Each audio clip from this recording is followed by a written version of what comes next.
What's good, family? This is your boy Solar Mind of Solar Vision Debate League. I am here with MIKHA'EL and outside the cube. Uh,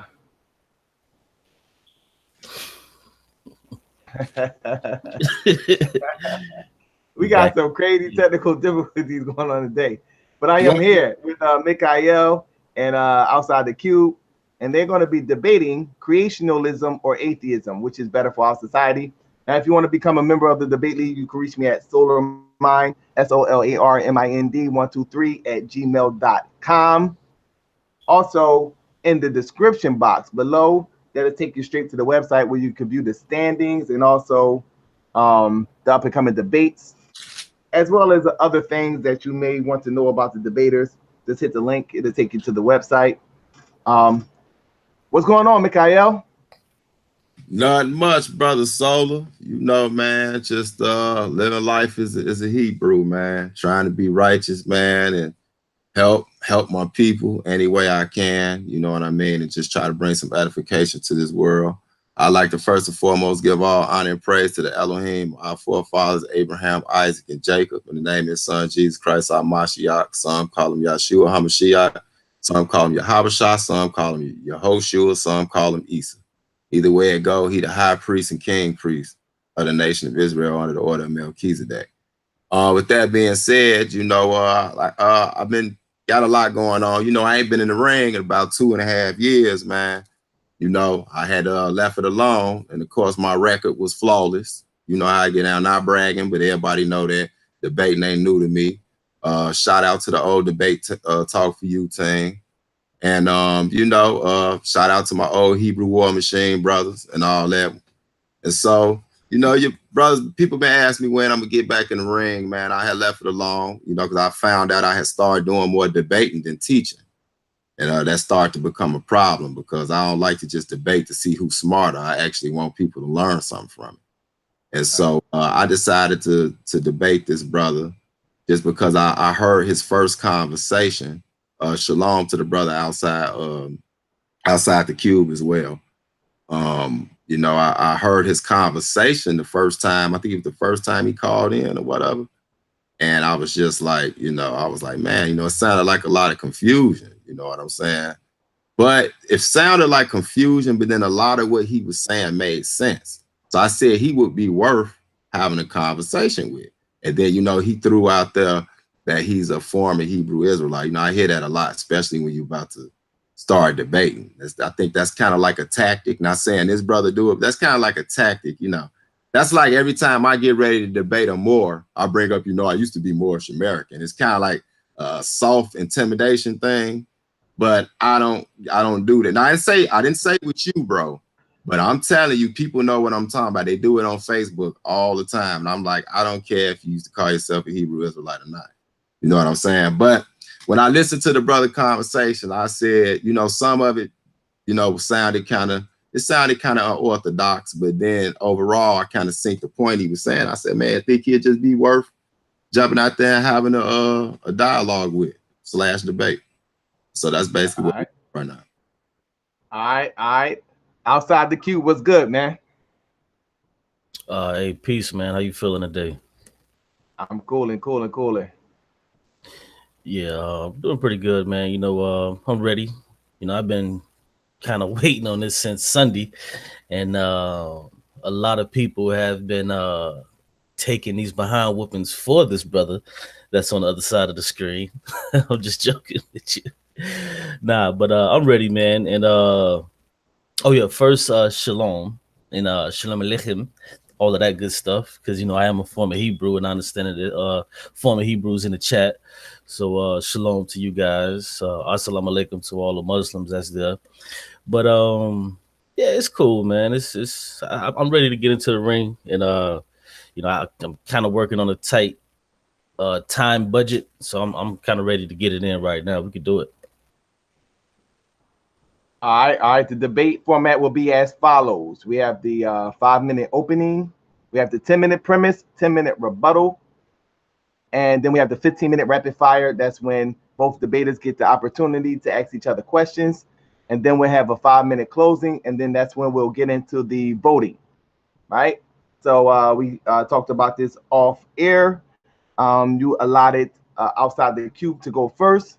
We're going to set the timer for 5 minutes, and when you start talking, I'm gonna start recording, brother. All right, we can get right into it, and I don't even think I'll need 5 minutes.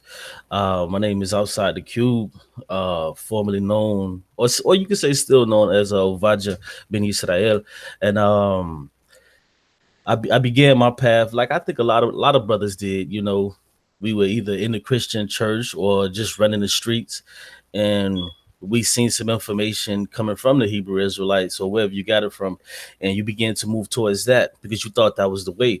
And my particular way is that I thought that it would help, you know, Black people and for us to move forward in this world to you know, try to get back to where we needed to be as a people, being that we're so downtrodden right now. So that's the reason why I initially joined.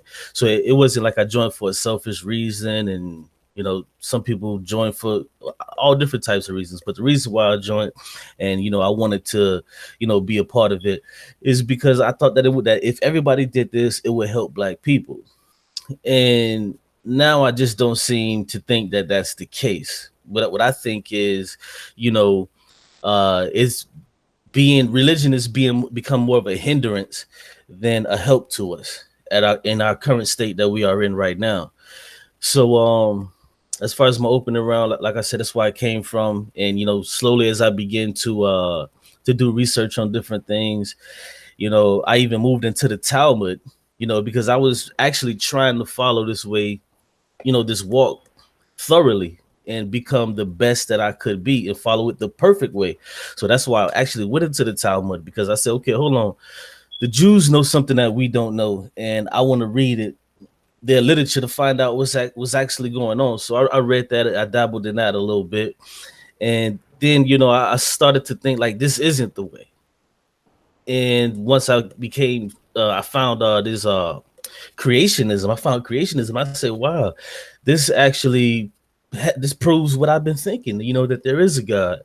But then as I started to look into creationism, I understood that there was another side of creationism, and there was the opposite side, which was atheism.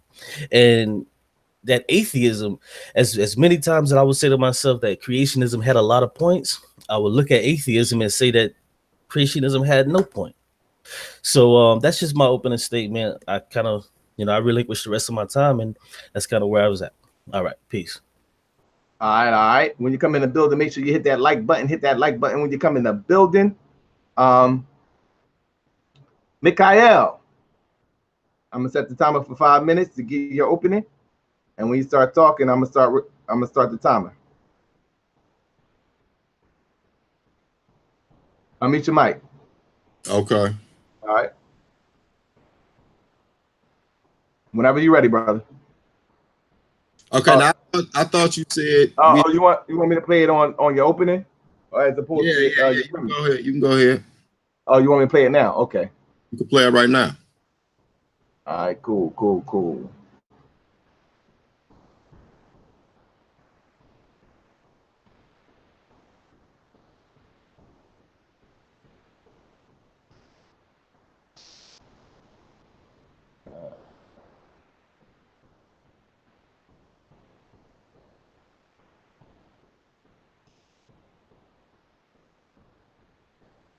That is Richard Dawkins. I know it had to be Richard Dawkins.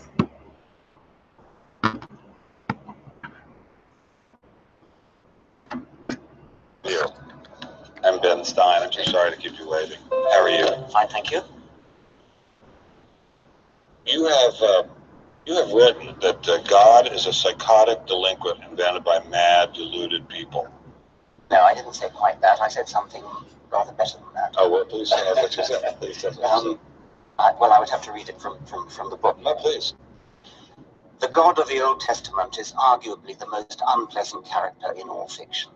Jealous and proud of it, a petty, unjust, unforgiving control freak, a vindictive, bloodthirsty ethnic cleanser, a misogynistic, homophobic, racist, infanticidal, genocidal, filicidal, pestilential, megalomaniacal, sadomasochistic, capriciously malevolent bully. So that's what you think of God? Yeah. How about if people believe in a God of infinite lovingness and kindness and forgiveness and generosity, sort of like the modern day God? Why spoil it for them? Oh, why not just let them have their fun and enjoy it? I mean, I don't want to spoil anything for anybody. I write a book, people can read it if they want to. I believe that it is a liberating thing to free yourself from primitive superstition. So religion's a primitive superstition? Oh, I think it is, yes. So you believe it's liberating to tell people that there is no God? I think a lot of people, when they give up God, feel a great sense of release and freedom. Why do you think that? I mean, what's your dad? What's your scientist? What's your dad? I think, well, I've had a lot of letters saying that. And there are 8 billion people in the world, Dr. Dawkins. How many letters have you had? No, I haven't done that. That's quite true. Professor Dawkins seemed so convinced that God doesn't exist that I wondered if he would be willing to put a number on it. Well, it's hard to put a figure on it, but I mean, I put it as something like, 99% against or something. Well, how do you know it's 99%? I don't say it's not 97. No, I did. You asked me to put a figure on it, and I'm not comfortable putting a figure on it. I think I just think it's very unlikely. What? But you couldn't put a number on it? No, of course not. So it would be 49%. Well, it would be. I mean, I think it's unlikely, but it's quite far from 50%. How do you know? I don't know. I mean, I put an argument in the book. Well, then who did create the heavens and the earth? Why do you use the word who? You see, you immediately beg the question by using the word who. Well, then how did it get created? Well, by a very slow process. Well, how did it start? Nobody knows how it started. We know the kind of event that it must have been. We know the sort of event that must have happened for the origin of life. What was that? It was the origin of the first self-replicating molecule. Right, and how did that happen? I told you we don't know. All right, brother. Okay, yeah. Okay, yeah. I hear it. You hear that? Yeah. All right, brother. Go ahead. You ready? Yeah, I'm ready. Yeah, I'm ready. Go ahead. There's an echo. Can you hear it? You hear it? I can hear you. I don't hear echo on mine. Okay. Well, as you can see, I had Brother Solomon play that clip because this is what you seem to find out is that a lot of atheists have this mindset. If you notice, Richard Dawkins came straight out and he spoke of the characteristics in his standpoint of the creator. He called him maniacal and basically a sociopath. But then there, the end of it, he made mention of these laws and rules and religion. And what's funny the other night when I was listening to the brother inside the cube, I heard him bring up the same thing about how silly the laws was and the feast. And if it was based on our ancient historical practices, then everybody would be getting stoned to death. Now, I want y'all to listen to this mindset because what it really helps you understand is that when they become enlightened, it seems as though actually they go backwards because they seem to get confused. So you go from knowing something or thinking that you know something to actually knowing nothing or having you have way more questions than you do have answers. You see, when he kept asking, well, where did the first molecule come from? We don't know. You see what I'm saying? So that right there, I can tell you right now, it is impossible for a society to be consistent if the blueprint is inconsistency in itself. And so I would like to read Psalms, the 14th chapter. It says, the fool have said in his heart, there is no God. They are corrupt. They have done abominable works. There is none that doeth good. The Lord looketh down from heaven upon the children of men to see if there were any that did understand and seek God. They are all gone aside. They all together have become filthy. There is none that doeth good, no, not a one. Now, a lot of people read that and think that, well, why he calling this brother a fool? And is he saying this brother can't be a good brother? When you understand it in context, really what it's relating to is it's actually relating back to the law. And if you go to Psalms 19:7, and this was the brother's argument as well as Richard Dawkins. Let's go to Psalms 19:7 and let's see what's good. It says, the law of the Lord is perfect, converting the soul. The testimony of the Lord is sure, making wise the simple. So when it says that you are not good, once you put away that law, like the brother said that these laws and feasts was silly, then you become unwise and you can really do no good because you can't walk in those statutes, which goes back to my original argument. If you're going to build any society, a successful civilization, there needs to be a blueprint with laws and statutes. The United States have them and everybody else. Now, under an atheist mindset, I would like to know, what is the blueprint and structure? And what you'll find out is atheism in itself today has become individualism. It is a selfish mindset, for the simple fact each atheist you goes to has a different definition of what is moral, what is morality. And so the problem is not with God in itself. It seems to be that the problem is they don't like a hierarchy or a structure. Therefore, they would like the responsibility to be on themselves individually to create their own moral system. Now, if we build a society where each individual have their own moral system, what would it be? It would be total and utter chaos. And I think all right. When you come in the building, make sure you hit the like button. Hit the like button. We're now going to the opening round. So we're going to tell outside the queue to unmute his mic. And we'll set the timer for 10 minutes. All right. And let me just make sure I'm sharing my screen properly before you start that time for me. You guys see my screen? Yes, sir. All right, let's get the time started. Now, see, these are the games that, you know, religious people play. And I say religious because I don't care if you're a Christian, a Catholic, a Muslim, whatever you are. These are the games they play. They make allusions to questions that we don't know and assume and give answers as if they know. So the brother would ask something like, well, they'll try to confound you and say something to the effect of, well, where did the first molecule come from? And then once you say that you don't know. Sorry about that. It's all right. Go ahead, bro. Once you say that you don't know, then you ask them, well, do you know where the first molecule came from? What they'll do is, they'll say, well, God created some weird thing like that. And you ask them to prove it, then they can't do it. So what are we left with? We both don't know. So let's stop that right there. Now, let's get into the presentation. Atheism versus creationism, which is better for our society? Now, let's define atheism because a lot of people do not understand what atheism is.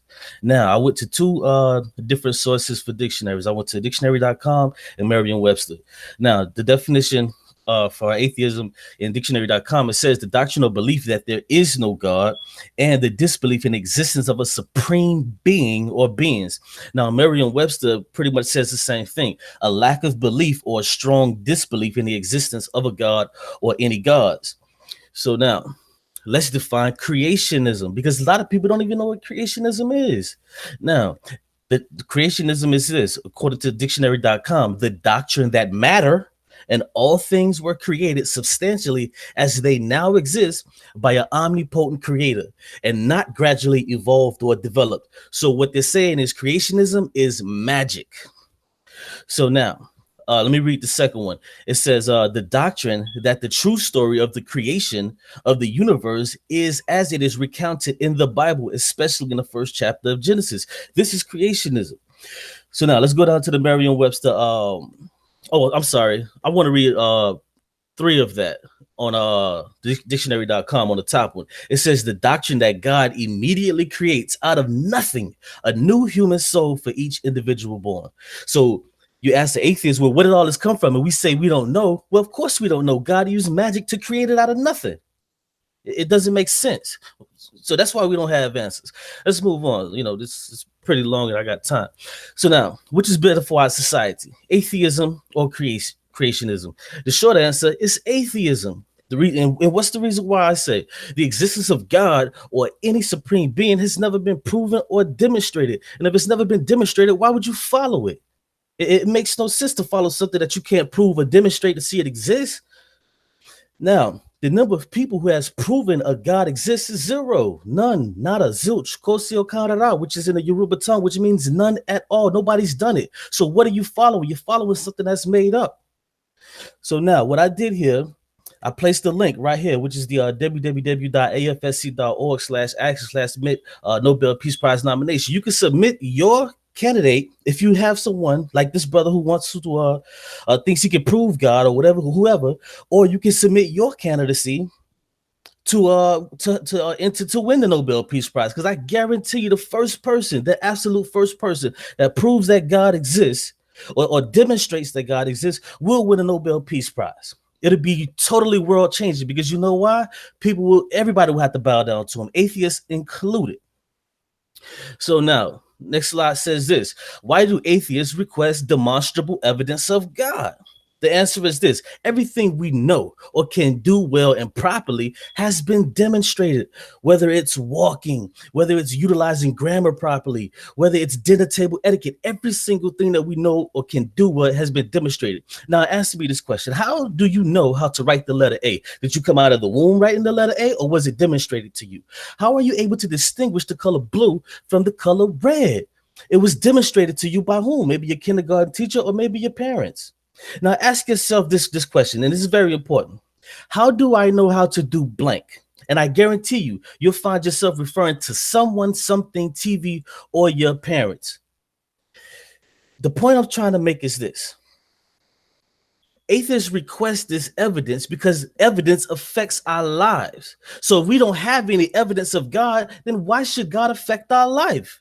So now here, this is very important too. 73% of Black children are born out of wedlock. And I got the source right there if you guys want to go check it out.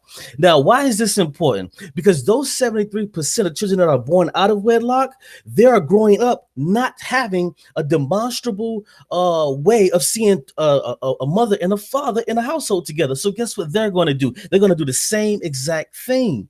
They're going to be born, they're going to have children out of wedlock. So that's why it's very, very important to have demonstrable evidence. I didn't have a mother and a father in the household when I grew up. I just had my mother. And then guess what happened to me? I had a child out of wedlock. You see what I'm saying? So and I'm a living testament that this thing happens. And we can see that 73 is very, very accurate. Let's continue. Now let's look at logical fallacies, and this is very important for anybody here on this debate league. This is what you should be paying attention to. Now we're gonna hear from our religious people. They have to use logical fallacies. There's no other way around it. All of them do it. They just have to. And here's just a few of them. Go study them on your own. But the first one is the argument from incredulity, which is the assertion that because something is so incredible or difficult to imagine, it's wrong or it's right. Here's an example. I cannot imagine how God could be false. Therefore, God must be true. Like you'll hear people say, well, look at the sun and the moon. It must be God. That's ridiculous. You're not saying anything. Here's another example. I cannot imagine humans sharing an ancestor with apes. Therefore, it must be false. It's ridiculous. You have no proof, no evidence, no nothing. And then another popular one is the argument from ignorance. This is a very popular one as well. It's the assertion that a proposition is true because it has not yet been proven false, or a proposition is false because it has not yet been proven true. That's why atheists say exactly what they say when we say, well, there is a possibility that there is a God, but it hasn't been proven. But you religious people say, well, there is a God, and I can't prove it, only to find out that they can't show anything. So here's an example from a logical fallacy, the argument from ignorance. It says, this drug is safe because no one has found any toxic effects. Now, who would support a company that says, oh, this drug is safe because no one has found any toxic effects? That's ridiculous. Another example is this: you can't prove that God doesn't exist, therefore God exists. And we heard that a lot these past few days, from Sunday to the other night. This is their playbook, a logical fallacy. So when I say using a logical fallacy, it's not computing. You have to do that. Okay, now, and lastly, if someone said these things to you, she said this to you, we'd all agree that they weren't logically sound, but that only is if you're logically sound as well. So now, what were some things archaic humans believed to be God or controlled by God? Hey, Sola, how much time I got?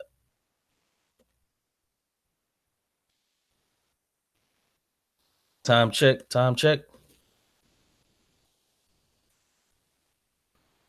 All right, I guess I can't get a time check. All right. My Well, bad. I had it muted. You got about 2.5 minutes left, bro. okay, good. Let me try to speed up. All right. What were some things archaic humans believed to be God or controlled by God? And you can, this doesn't matter. I'm not just trying to use Greece or Rome, or you could go wherever you want to go. That the gods are going to be the same. They're going to be doing the same thing. Then just the name is going to change. So now let's look at Zeus, the god of lightning. Now we know good and well that there's no god of lightning. So what is lightning? The basic understanding of it is lightning is a sudden electrostatic discharge that occurs typically during a thunderstorm. This discharge occurs between electrically charged regions of a cloud, between two clouds, or between a cloud and the ground. Go to Wikipedia or open up a science book if you want to find out more about what lightning is. Now, if you look at Poseidon, he was the god of earthquakes, storms, and oceans. Now, let's look at what earthquakes are. Earthquakes are caused by tectonic movements in the Earth's crust. Now, what is the ocean? The ocean is a body of saline water that composes much of our planet's hydrosphere on the Earth, and the ocean is one of the major conventional divisions of the other world ocean. Now, we see there's no god of the water. Water is H2O. You could take water, pour it, and drink it. Do you got God in you because you got Poseidon in you because you're drinking this water? It makes no sense. But this is what archaic humans believed that God was. And your God, your God of the Bible, was one of them that just got carried over. Let's continue. Now, you want to see more gods? Because trust me, there are plenty. There's plenty of them. Go to this website, godchecker.com. What you see here is you see Greek gods, Roman gods, Norse gods, Egyptian gods, and even if you go to the gods of Africa, the Middle East, you have your African mythologies, Mesopotamian mythologies, ancient Egyptian mythology. It's all nonsense. You can go right now to African mythology. Look on West Africa. You'll find the god of whatever, the god of music. The god of this, the god of that. It's all ridiculous. There is no god of that. And some of these guys, they'll tell you, well, yeah, they made this up. So it's a little bit ridiculous, but I think that's the end of my time. That's my last slide, and I'm coming back in the rebuttal round and finish this off. Thank you. I appreciate your time for everybody who paid attention and listened. All right. If you haven't done so, make sure you subscribe to this channel. If you haven't done so, hit that subscribe, then hit the notification sign so you can be updated on when we do posts and live streams. And when you come in the building, make sure you hit the like button. We're now going into the second half of the premise round. So, MIKHA'EL, mute your mic. And I set the timer for 10 minutes. And when you're ready, I'll begin. Ready. All right. Okay. Yeah, people, that was kind of cute. But he made the same argument that you hear from every so-called atheist. First off, let me show the hypocrisy in his argument. He said that what you always hear from people who are creationalists, or he didn't use the word spiritualist. I know he's probably going to duck that for a reason, or even religious people, is that, well, you can't prove that there is a God. So, I mean, that there is not a God, so therefore he must exist. But at the same time, he opened up by saying, if anybody can prove there is a God, then I will give you a prize. So he's doing the exact same thing. So that kind of just cuts down his credibility. I also heard on the show the other night that, he might even believe in God. That's because of the confusion. But let's get back to the point that we were just talking about. Let's get back to the point. Now, this is just me analyzing. Now, let's get back to the point. Now, it's funny that he used all these comparisons of the different gods of Europe and all of that and comparing them in contrast, rather, with the God of the Bible. Actually, what he's done is actually help my argument. If y'all remember, the title of this debate is, which one is better for society? This debate is not, does he exist? See, I'm not into the straw man's, red herrings, and things of that nature. So let's stay on topic of the debate. It's not does he exist, but which one is better to society? Is it the mindset that there is a supreme creator, therefore a moral authority over the world? Or is it better to not have that moral authority over the world? I'd like to also bring up a point. I said this 7 years ago to the God killer, quote unquote, SKA, shamefully known as, well, the real black atheist. And I asked him something that rung bells, and people have been repeating it ever since. I said, can you find me one, not two, I want people to see my face on this. Can you find me one ancient African atheist civilization? And by atheist, I'm not just getting into the word atheos, because he did not break that down when he looked up the definition. You need to go to the etymology, with theos being the deity. But I'm not saying it from that standpoint. I'm meaning find one ancient black and African society that did not believe in a spiritual system, God or gods or goddesses. You will not find it. Therefore, my standpoint of hypothesis is that I'm gonna keep it 100. Atheism in itself is a European birth defect, and this brother has been infected, because you cannot look through, you will never see an ancient civilization that did not believe in anything outside of what they can see. So that's a brand new thing. Next on my argument, one of the things that he brought up back on the subject, if you do not have a moral structure that comes down from a creator. Oh, and also the brother brought up, you don't come out knowing how to talk, read, and write, and all those type of things you were taught by your parents. That's another self-inflicted wound he caused, because how you gonna turn around and say, well, the earth came from nothing, or there was not an intelligent designer? I guess I don't know if he believes in the big boom, you know, the cosmic fart. But what I do know, that makes no sense, because you yourself are living evidence that you came from your parents. Therefore, your parents taught you. So what would make you think that everything did not come from something that teaches and instructs? That's another form of the confusion that these brothers and sisters suffer from.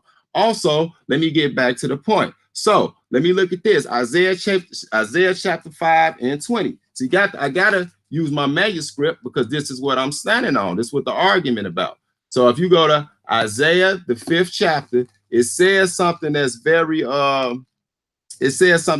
profound in a situation like this. Isaiah chapter 5, and I'm gonna read this real quick. This 5 and 20, Isaiah 5 and 20.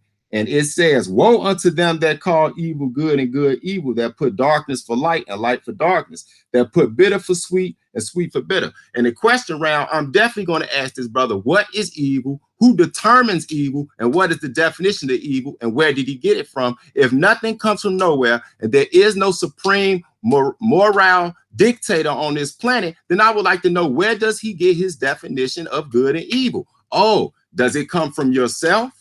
Okay, so let me get to another point. Also, if you look in our holy text, because we're talking about what is better for society, I would like to know what other text has these complex laws that's set up in our Torah against bestiality, against homosexuality, against birth control, and all of these other things that you can find. How you treat the poor, how you treat the needy, how you treat the elderly, how you treat the widows. We get all this set up. Why are they set up? They're not just set up for religious practices, because people who believe in religion today don't follow these. These are set up to govern a successful society.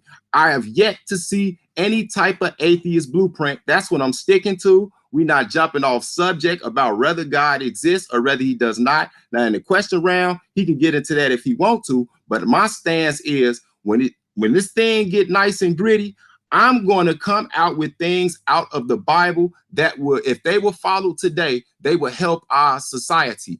Even the capital punishment that the brother mocked on the show the other night and said everybody would be stoned today. Well, guess what? If they were in our society back then and they seen people getting punished for things, it wouldn't be as out of control as it is today. So that's another self-cut. So how much time do I got left? How much time I got left, Solar? Solar Mine. You have hold on a second. You have 3 minutes and 39 seconds left. Okay, now this is the thing. I am not anti-science, I'm pro-science. But the problem with a lot of people is they automatically synonymously associate science today with things like evolution. He brought up the thing about apes. Then you know what the old question is. Well, where did the ape come from? Well, the ape came from this molecule. But do you know the difference between microevolution and macroevolution? Do you even know that that is not synonymous with adaptation? You can see adaptation in the creation story. So these are things that I think a lot of people are just regurgitating, but when they haven't truly studied them themselves. Now, that's one thing about this common form of science. You will find out. Common science cannot determine what is moral. It can't. It can only show what is in the natural world, but what ought to be, it cannot show. And that is the difference. And this is why, if you have a supreme creator, and I would love this brother to go show me morality, just if you just dealt with common science, with applied with someone who basically their standard can change depending on who's there. Also, to be honest with you, if you research throughout the history of any of the world's greater known atheists, you will find that there is no good argument that atheism is even true. Do you know what I mean by atheism even being true? Now we can go even deep. Ask any atheist. By definition, what that brother read earlier, ask him, does he have faith? Now he's going to say, no, I don't have faith. Probably. He's going to say, I only go off what I can prove.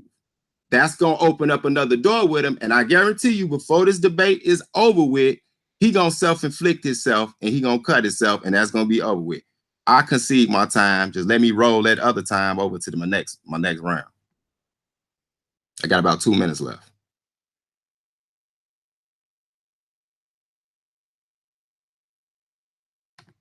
Solar. All right, no doubt, no. You know, I'm also judging too, so I'm writing some things down. So, yes, we're gonna switch this thing over to the rebuttal round. When you come in the building, make sure you hit the like. How many likes I got up in this bitch? Come on, 26, really? Come on, let's get that thing up to 50, man. We got a bean and 8 up in this bitch. Y'all can't give me 50 likes. All right, let's get them likes up. So at this time, we're going to switch this thing over to outside the cube. This is your rebuttal round. I'm gonna set the timer for 10 minutes, and when you start talking, I'm gonna start timing, brother. All right, and you know, this brother did exactly what I thought he was gonna come in here to do, you know, and he did pretty much the same thing, you know, as the other brothers I've been having conversations with outside of the ad hominems. Now, this brother said, find a black society with no God, so therefore we must continue to keep this God. So, find a black civilization without airplanes 1,000 years ago. So should that mean that nobody should ever have airplanes? Find a black civilization without medicine. So should that mean that no people should continue to have medicine? It makes no sense. They constantly have to use these logical fallacies in order to get their point across. This is what I'm talking about. You can't say, oh, well, find a black society that doesn't have a God. They all had one. Okay, yeah, but when you advance out of your primitive nature, you have to let some things go. So now this brother says something else. He said, oh, well, atheism is a European birth defect. Okay. Now, would you call having spaceships a birth defect? Because Africans don't have it. So Africans have a birth defect that they can't produce spaceships. Africans didn't recently even get cars when the whole world had them until recent.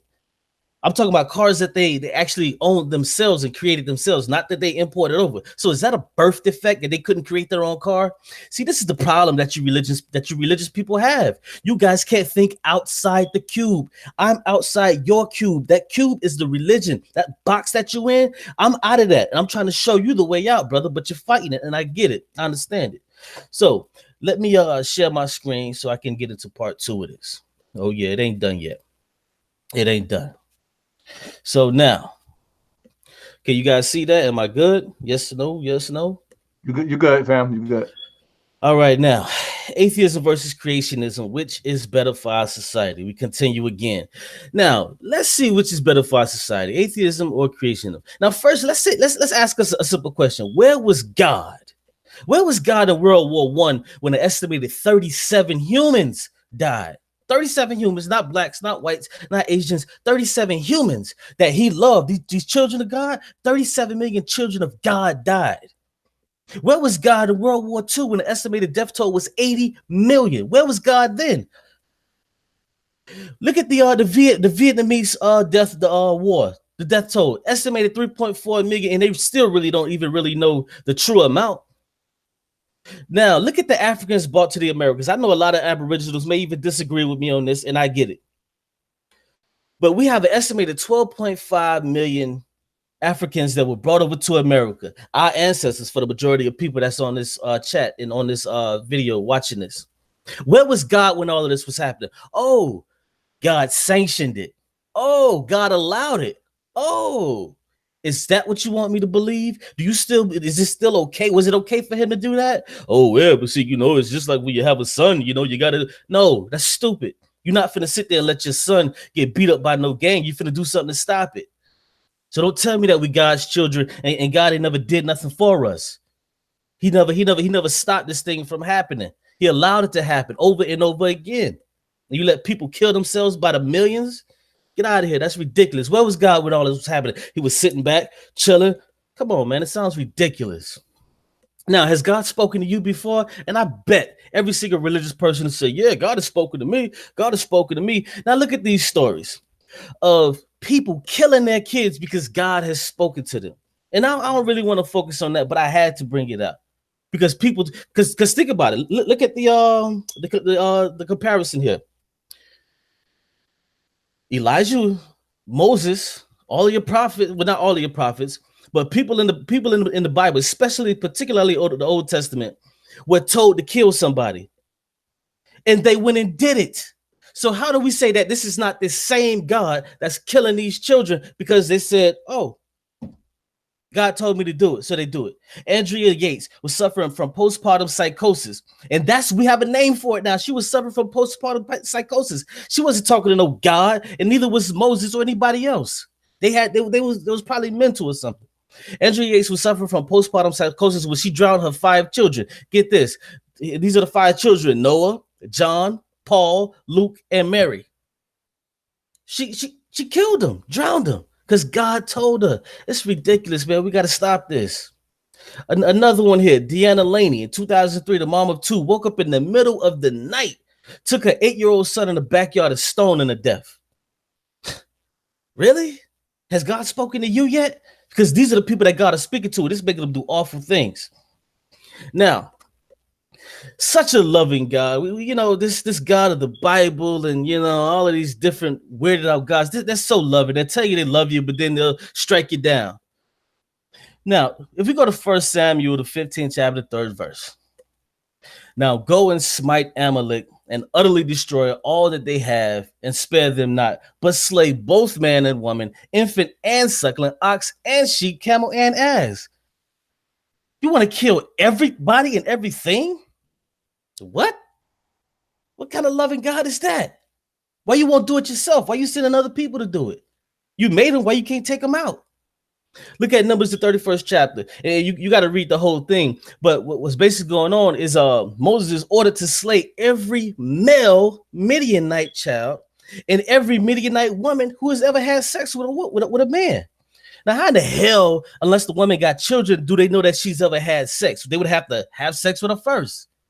It's foolishness, man. Why would God tell Moses to do that?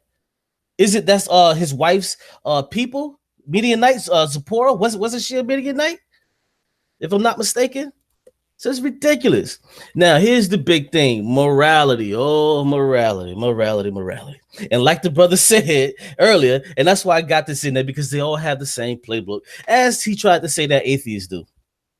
If there's no God, then there's no moral standard. Really? Well, there's thousands of gods, and that means there has to be thousands of moral standards. Here's what it is, and this is kind of my take on morality.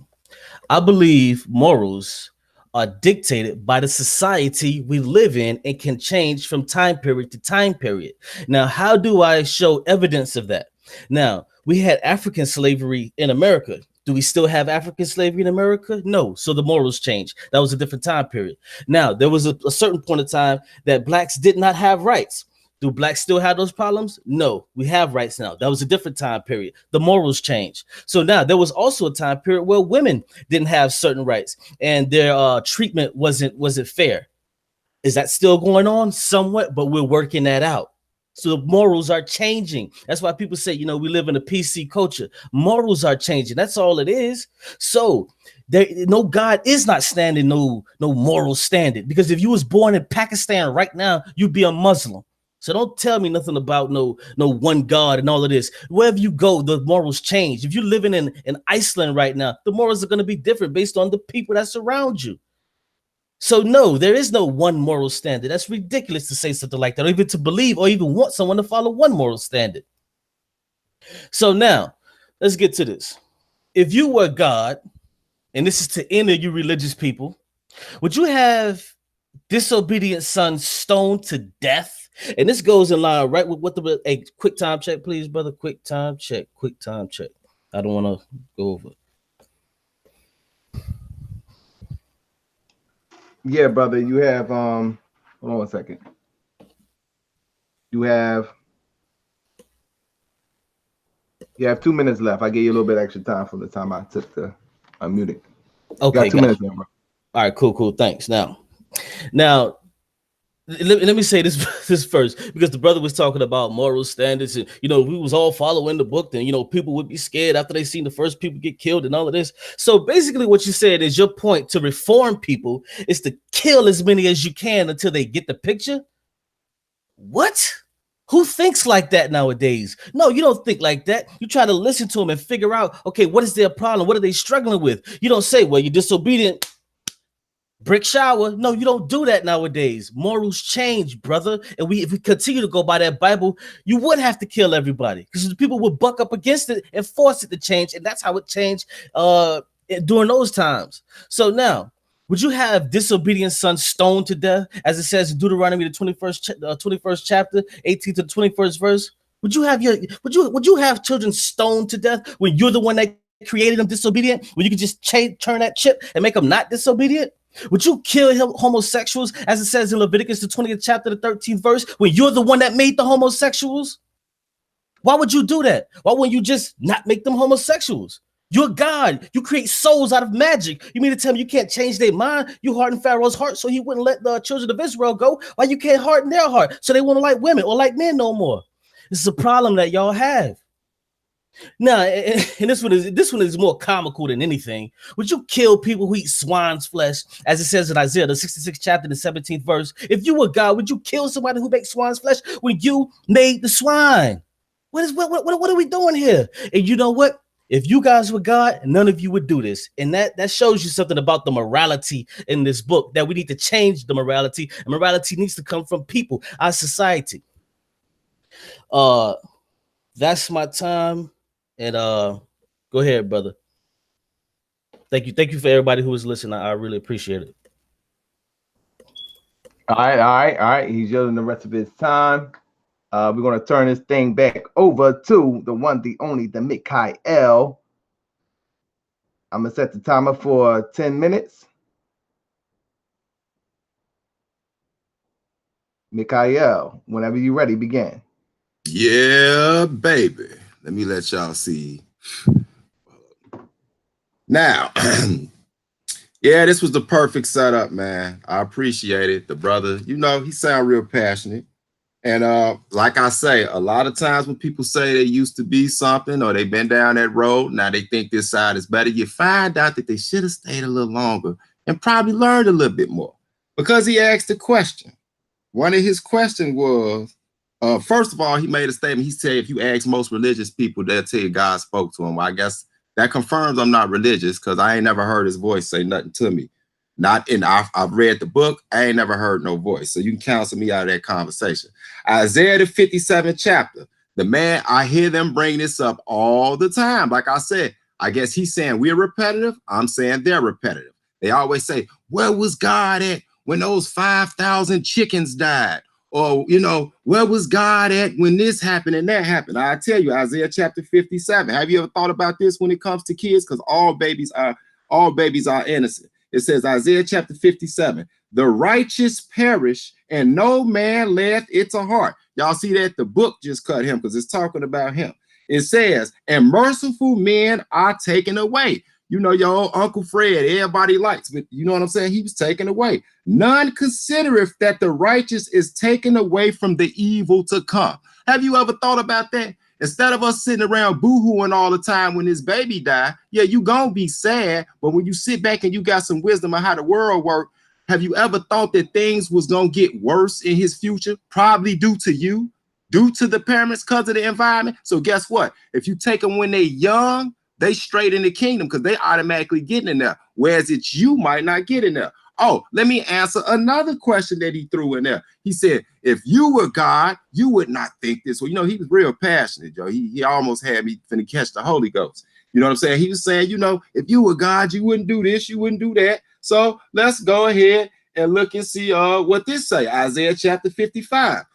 For my thoughts are not your thoughts, neither are your ways my ways, saith the Lord. For as the heavens are higher than the earth, so are my ways higher than your ways, and my thoughts than your thoughts. So the reason that God, such a sentient, supreme being, does things, and you don't understand it just because you can't grasp it, because your level of thinking is so much on a lower animalistic level. For an example, I like to ask anybody here, says he's saying, you know, everything's just good. This God is just so, you know, he's so tyrannical. Let me ask a question. We know that we are more superior than an ant, right? But could you imagine yourself down there truly holding a conversation with an ant? Do you think this ant will comprehend what you're saying? No. So say I want an ant to move right.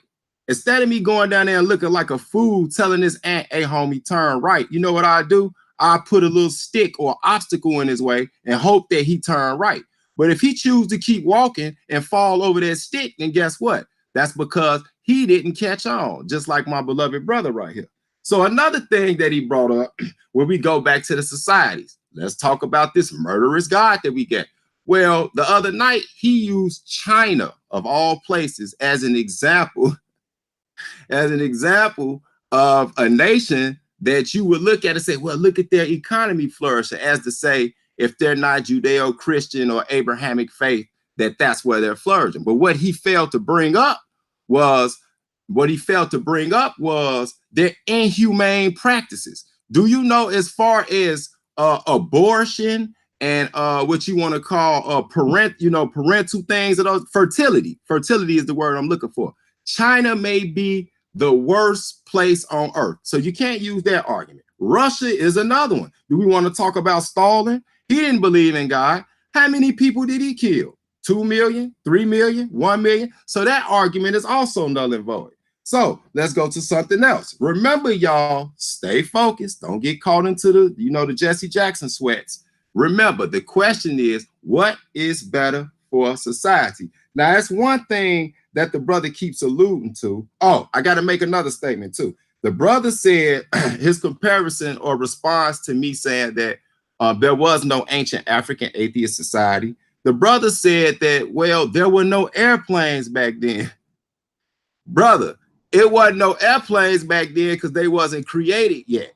That argument has absolutely nothing to do with gods, because if he wanted, he did not answer that question, because the truth of the matter is, ever since humans have been here, as far as we could trace back, there's always been some form of spirituality. Like I said, another thing he brought up, he said there was no medicine 3,000 years ago.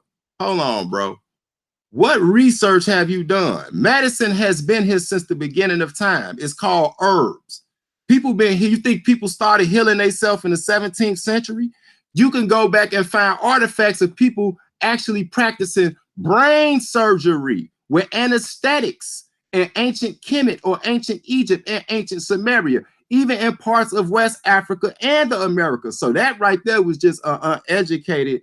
I think that was just a blur. He didn't try to say that. So I ain't gonna hold that against him. Now, if you're talking about modern medicine, the reason it's called modern medicine is because it always existed. You said medicine. Medicine has always been around. So again, that's another point. So the brother just keeps stepping on land grenades. Now let's look at another one. It says, I would like to prove something too. If there's no moral hierarchy, or there's no you want to say Sky Daddy in the sky.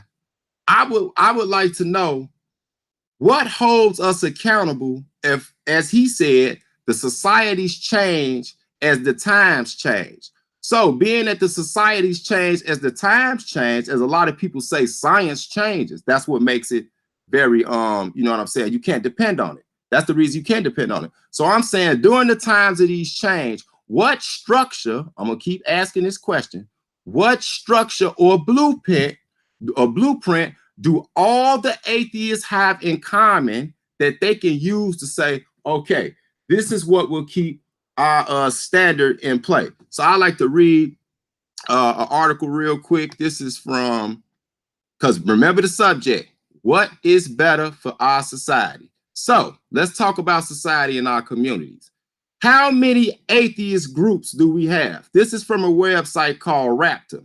And this is just 35 of them. I could have used hundreds. 35 faith-based organizations dedicated to helping people. If you look at these, now it's funny these atheists always talk this stuff, but if they need some help, I guarantee you they'll go to the Salvation Army. Ain't no atheist army. I ain't never heard of it. So here you go. 35 faith-based organizations dedicated to helping people. 1, Action, Anger, Hunger. Angelic and Overseas Aid. 2, Catholic Mission. 3, World Vision. 4, 5, Rafiki Foundation. 6, Compassion International. 7, Crossway. 8, Help the Homeless. 9, the Alliance to End Hunger. 10, Mission Aviation Fellowship. 11, World Concern. 12, Food for the Poor. 13, the Salvation Army. 14, Cross International. 15, International Meal Coffee. I'm gonna bust out in the rap. 16, Feed the Children. 17, Global Health Ministries. 18, Heart for Africa. Oh, what? We help it. Religious people helping Africans? No, man, them got to be atheists. 19, Life Water International. 20, Mercy Ships. 21, Mission Without Borders. 22, the Leprosy Mission. 23, Vision Trust. 24, World Hope International. 25, Child Aid. 26, Concern Worldwide. 27, Global Aid Network. 28, Mercy Corps. 29, Oasis Global. 30, Habitat for Humanity. 31, Water Missions International. 32, Life Water. 33, the WACC. 34, Water Ambassadors Canada. 35, Habitat for Humanity Global Hunger. Now watch this. I said all that to say this. My dear brother outside the cube, could you give me 7? Matter of fact, not even 7. Give me 3 atheist organizations that's helping, especially in the Black community. Give us 3. I'll be waiting here to the next Passover. Give us 3 atheist organizations. And let me explain something to people, because people like to play tricks with words. Atheism is not synonymous with secularism. Let me just make that clear.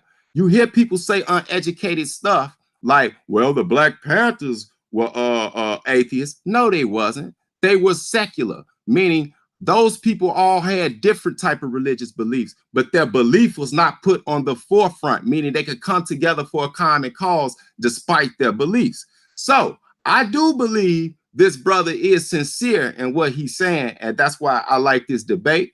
And I just like to say, from this point, I think I pretty much making my point. And so we can go on to the next round.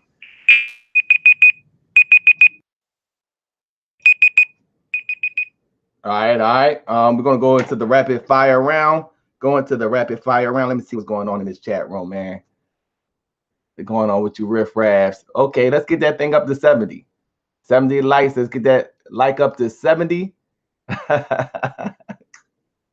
I feel like a pulpit preacher right now with the likes and shit. But we're gonna go into the rapid fire round. That's when we can ask each other questions. Both the debaters get the chance to ask each other questions. And since outside the blue went first, we will give the first question to MIKHA'EL. So you ask the first question, I'll start the timer. MIKHA'EL. Okay, for sure. Yeah, I'd like to say first off, man, thank you, brother, for this opportunity, both of you brothers. I'm enjoying it so far. And being that you know, when the brother first started his presentations and things, I see he kept basically almost creating another argument that we wasn't having, and that was, does a God exist? And I noticed when I said that is not the argument, I seen him nod his head down in the screen in agreement, that, and he got back on track. So I admire the integrity in that brother. So I have a question for him, being that he kept doing it. Well, let's go ahead and go there for a hot second. This Job chapter 38, since you're a former Torah and Tanakh follower and studier, Job chapter 38, verse 16. I would like to ask this question. Now, in the book of Job, chapter 38, I know you remember your book, like Sunday school. Job chapter 38, verse 16, right? And I could do these all day. See, I'm actually in depth in the book. Job 38, 16. This is what it reads. I would like to ask this brother, how is this possible? Job 38, 16. It says, hast thou entered into the springs of the sea, or hast thou walked into the search of the depths? Now, I would have asked this brother, you do know up until about 20 years ago, they did not have a machine deep enough that can go to the bottom of the sea due to the water pressure and find out that there's actually springs in the deep. There are actually volcanoes down there. Being that the book of Job by most historians was written at least around 3,000 to 3,500 years ago, I would like to ask you, how was it possible that Job knew that there was springs in the deep when no man could swim that far? All right. I don't know. I think that's a bit of a nonsensical question, but I'll attempt to answer it as best as I can.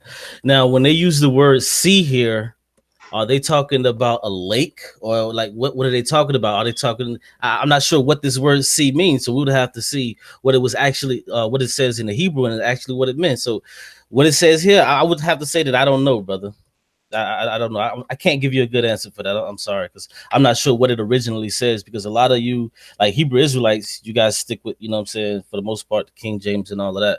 So I don't know. I would say I don't know. Maybe God did it. Is that sufficient? Okay, cool. That means the debate won already, because you just admitted. But no, I said maybe, brother. I said maybe. I didn't say did. I said maybe.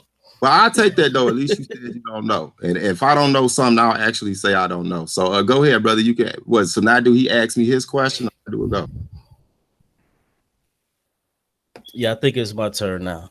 So my question to you would be, oh yeah, I wanted to, can I just make a quick, about 2 or 3 sentence statement real quick before I ask the question? I don't have a problem with it. Okay, well, you asked about different places that, you know, atheists have and things like that. There's various places you can go, you know. Let me see here. Let me put it up. Remember, I said in our community too. Well, hold on. What are you talking about? You was talking about places in Canada and all other type of places in our community. What do you mean by that? I read places Africa to Canada, but I specific. No, y'all, everybody listening can go back and check. I literally said after I read those, I said, can you find me 7? As a matter of fact, at least 3 in our community. I specifically said that. All right. Well, let me just move on, because I don't want to get hung up in the minutia. So now my question to you would be, that's not a cut. I can actually show you. I just don't want to waste time. So now, do I deserve to go to hell, as mentioned in Matthew 13 and 50? And you know, if you want to go there, you can read it. If not, then you can just answer. You said Matthew 13 and 50, bro? Yes, sir. Okay. Do you deserve to go to hell? Matthew 13 and 50. Give me 1 second. No. Yeah, I'm asking that question. Do I deserve to go to hell? I got this muted. Okay, I got you. Matthew 13 and 50. It says, well, let me read it in context. It says,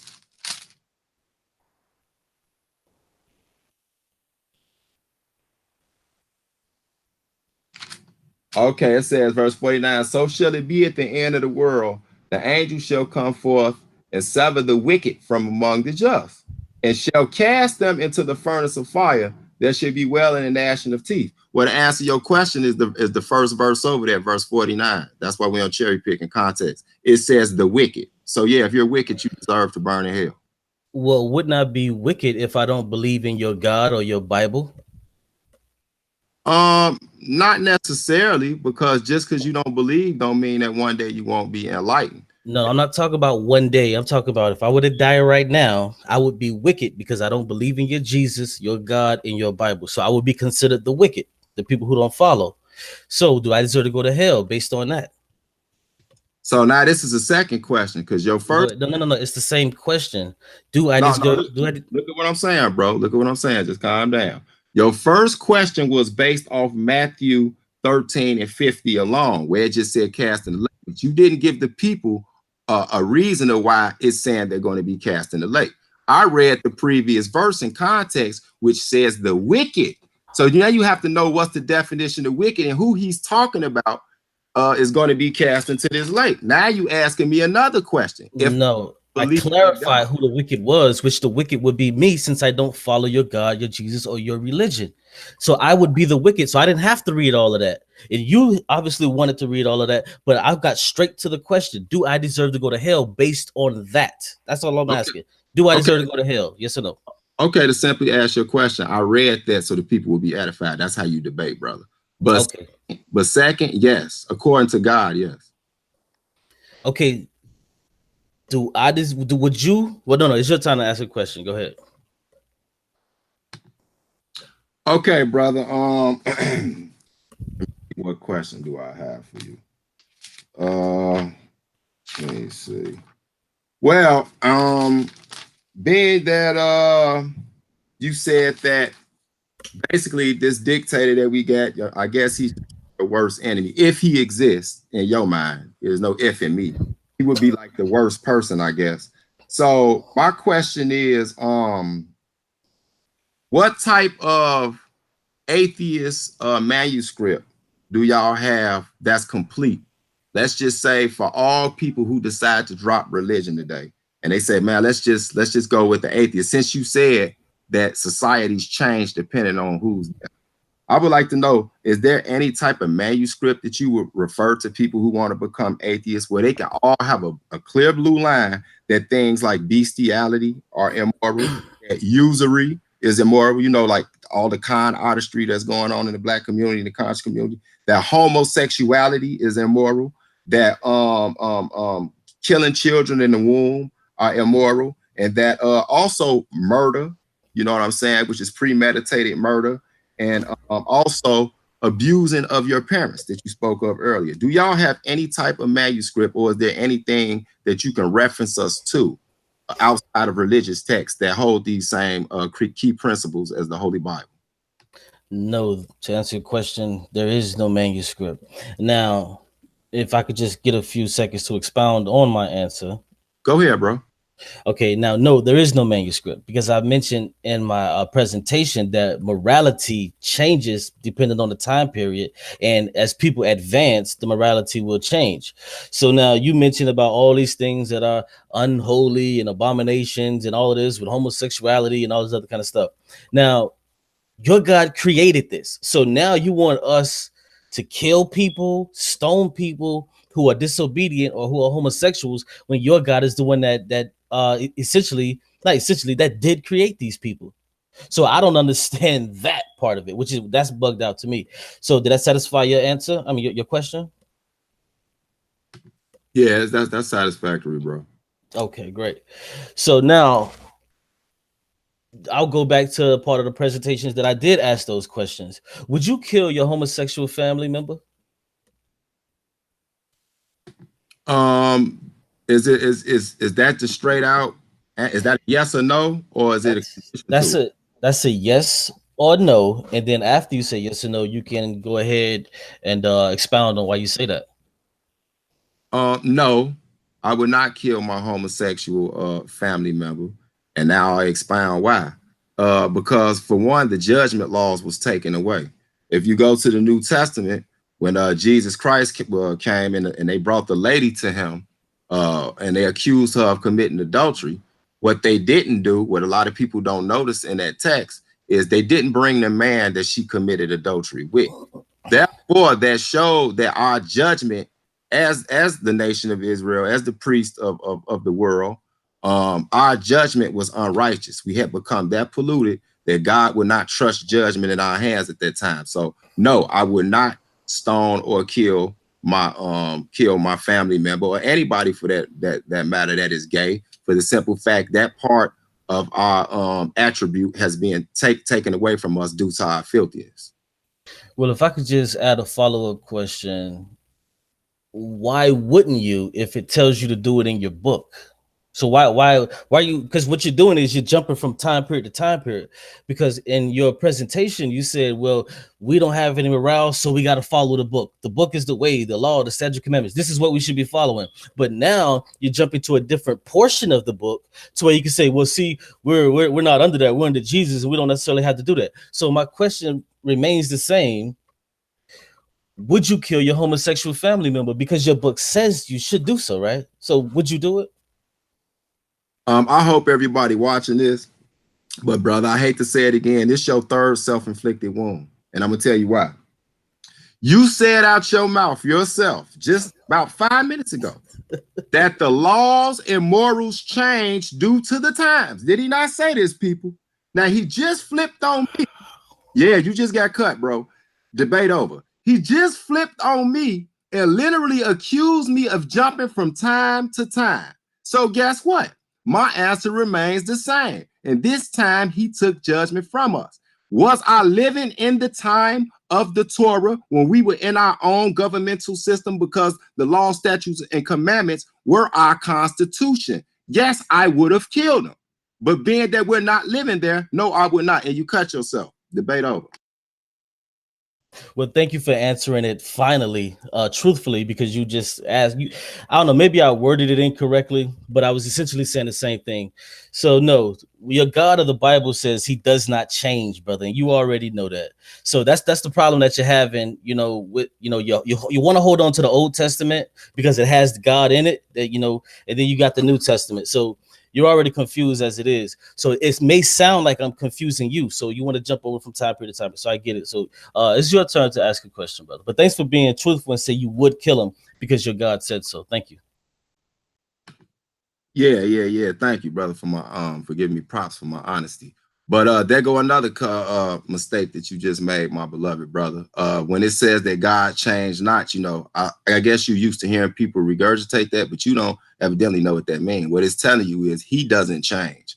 Like literally, he still lives forever. He's still all power. He's still all knowing, and he will still commit judgment. I actually got precepts to back that up. It doesn't have anything to do with the conditions changing. So that's another self-cut. Now, here goes my question. Well, being that you just said, I guess that's supposed to give me some conviction now that you put words in my mouth. If my God told me to kill him, I would kill him. I didn't say that. We compared the two timelines in contrast, but I'm okay with that. I'll take that. Now, my thing is, let me ask you a question. Okay, well, if you went and you lived in a secular country, or a country that you would consider to not be governed by any type of religious texts or holy laws, if you joined their military, would you go out and kill people? Hold on, say that again. If I lived in a secularist country, and would I join their military and go kill other people? No, I didn't ask you, would you join their military? I said, if you joined their military, would you go out and kill people?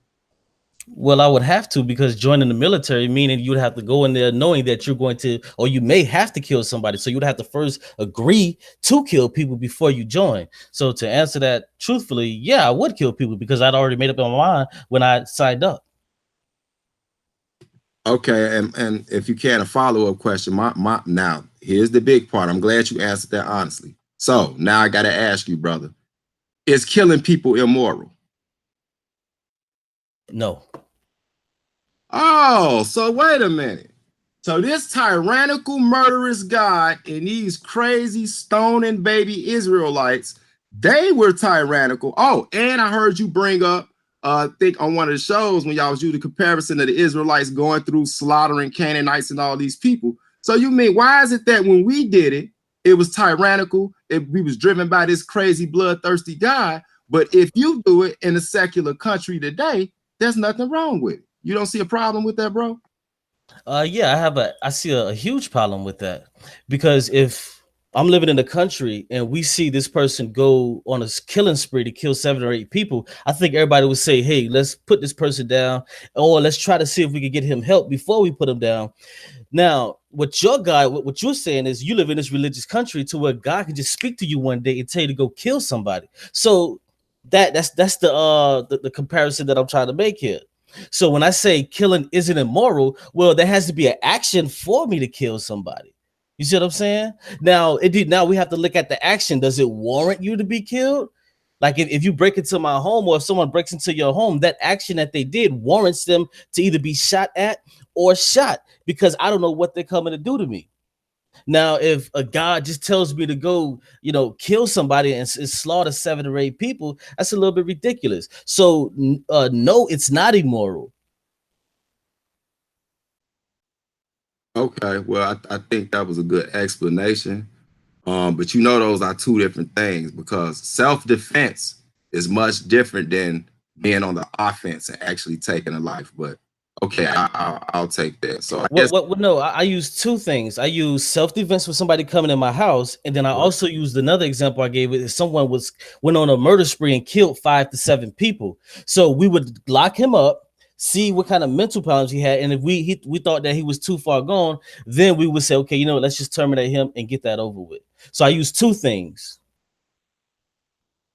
to show you that it's not immoral. Okay, that's cool, bro. I don't have no objection to that. Solar, I'm kind of on a time schedule here.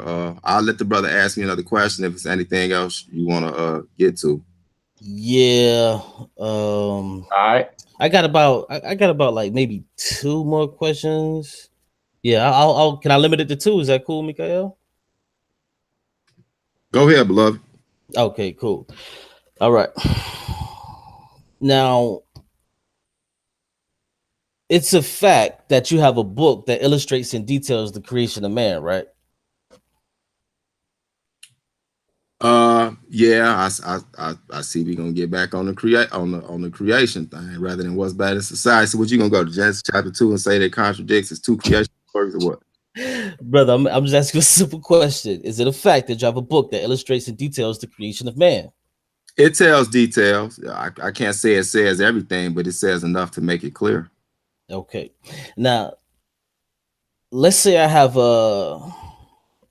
believe a pink and gray bunny rabbit created, everything in what we understand and what we see today and we call our world. And then I had a book that illustrated how this pink bunny rabbit did it. Would you be willing to follow that book? And if not, would you tell me why? Man, you try to, you putting a little humor in your question. Ask that again, because that the pink bunny rabbit just threw me off. So ask me that again. Yeah, I'm saying, let's say that I believe that a pink and gray bunny rabbit created what we know as the world, the universe, and everything that we have today, humans, animals. This pink bunny rabbit created it. Now, what if also I had a book that illustrates and details how this pink bunny rabbit did it? Would you be willing to follow my pink bunny rabbit in my book? Well, okay, to answer that clearly, to be quite honest with you, if I had no other better explanation other than your pink bunny rabbit explanation that created the earth, and if I had any type of substantial evidence to show that probably that pink bunny rabbit was true, then yes, I probably would follow if there was nothing else better. So if there's nothing else better, that's what you're gonna follow. Okay, I can take that. And hold on. Since you got one more question, I know you got one more because that was your first one. So let me ask you one. Okay, so we're gonna go with the last 2 questions. I'm gonna ask you one, and then you can get the final one. Okay. All right. All right. So Man, I got the pink bunny rabbit stuck in my head.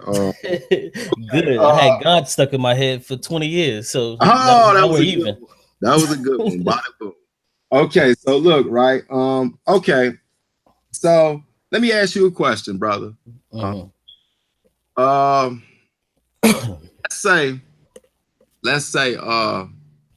Let's say God is not real. Okay, just hypothetically speaking. Let's say God is not real. Let's say the world woke up tomorrow, all the billions of religious people on this planet, and there are billions, there are 90% more believers than non-believers. Mm-hmm. That being said, if everybody woke up tomorrow and said, you know what, there is no God, there is no heaven, there is no hell, there are no repercussions for human behavior. Mm-hmm. I'd like to ask you, what would you do if you ran the world? What would you do to make sure that the planet did not go into total and utter chaos? That's my question. That's actually an easy answer. What I do is I give them a book called the Bible and make them all follow it so they can go along with the narrative that I want to give them. No, I'm just kidding. I'm just kidding, man. That was a good one, though. But for real, what would you do? There was no more Bible. We burned all the Bibles. It was proven that there is no God, there is no heaven, there is no hell, and the responsibility was on you to keep humanity from going chaotic. What would you do? Well, what I would want to do first is promote love, promote peace. And when you promote those things versus killing, death, murder, stoning, and hanging, when you promote those things, what you see is you see a different reaction from people. And we all know this because if you treat your child a certain way and you're constantly beating them, constantly yelling at them, versus the child who's constantly loved and told, I love you, how you doing, how's your day at school, you see them diverge as they get older. So what I'm saying is I would promote love, peace, and hair grease. Nah, but I would promote love, peace, and positive things. Now, with that positivity, I think what you also failing to mention is that these same people who just woke up out of this religious funk, this religious spell, what they're going to also have to do is they're going to have to realize that their brothers, sisters, mothers, fathers, husbands, wives, that they're never going to see them again. So what they're going to have to also do is they're not going to say, okay, nothing's going to happen when I die. I might as well just go kill a bunch of people. No, what they're going to do is they're going to tell their brothers and sisters that they love them more often. They're going to tell their husband, their wife, their children, their mothers, their fathers that they love them and want to spend more time with them more often. When that brother or that sister calls you and said, hey man, I need $30, man, can you help me out? And you know that you ain't got it, but you really got it, you'll be more willing to give it to them because you know you're only relegated to 60 to 80 years on this earth. So you'll be more willing to help. So what I don't think it'd be turmoil how you guys would think that, oh, without no God, it'd be crazy. I think it'd be actually a better place because everybody would understand that, hey, we only have a little bit of time on this earth. Let's make the best of it. Yeah, you're gonna have your kids as they now, they'll probably get drunk and have a good time and you know all this kind of stuff. We get that part. But as people get older and as the society grows, you will see more love, you will see more peace, you won't have any wars. So and eventually when you strip that religion away from man, what you're doing is you're moving into the rights to the future and becoming more advanced and instead of being so primitive. You know, a lot of people look at humans today and think that we're modern. But if you look at the ancient Egyptians 3,000 years ago, they were primitive. We're still primitive now. And maybe 3,000 years from now, we're still going to be primitive. But 10,000 years from now, I don't think we'll be as primitive. So man is just in a primitive state right now. And we have to eventually grow. And as we grow, what you call a birth defect, I call atheism, there will be more and more atheists. And I hope that satisfied your question, brother. And I hope I wasn't too long-winded.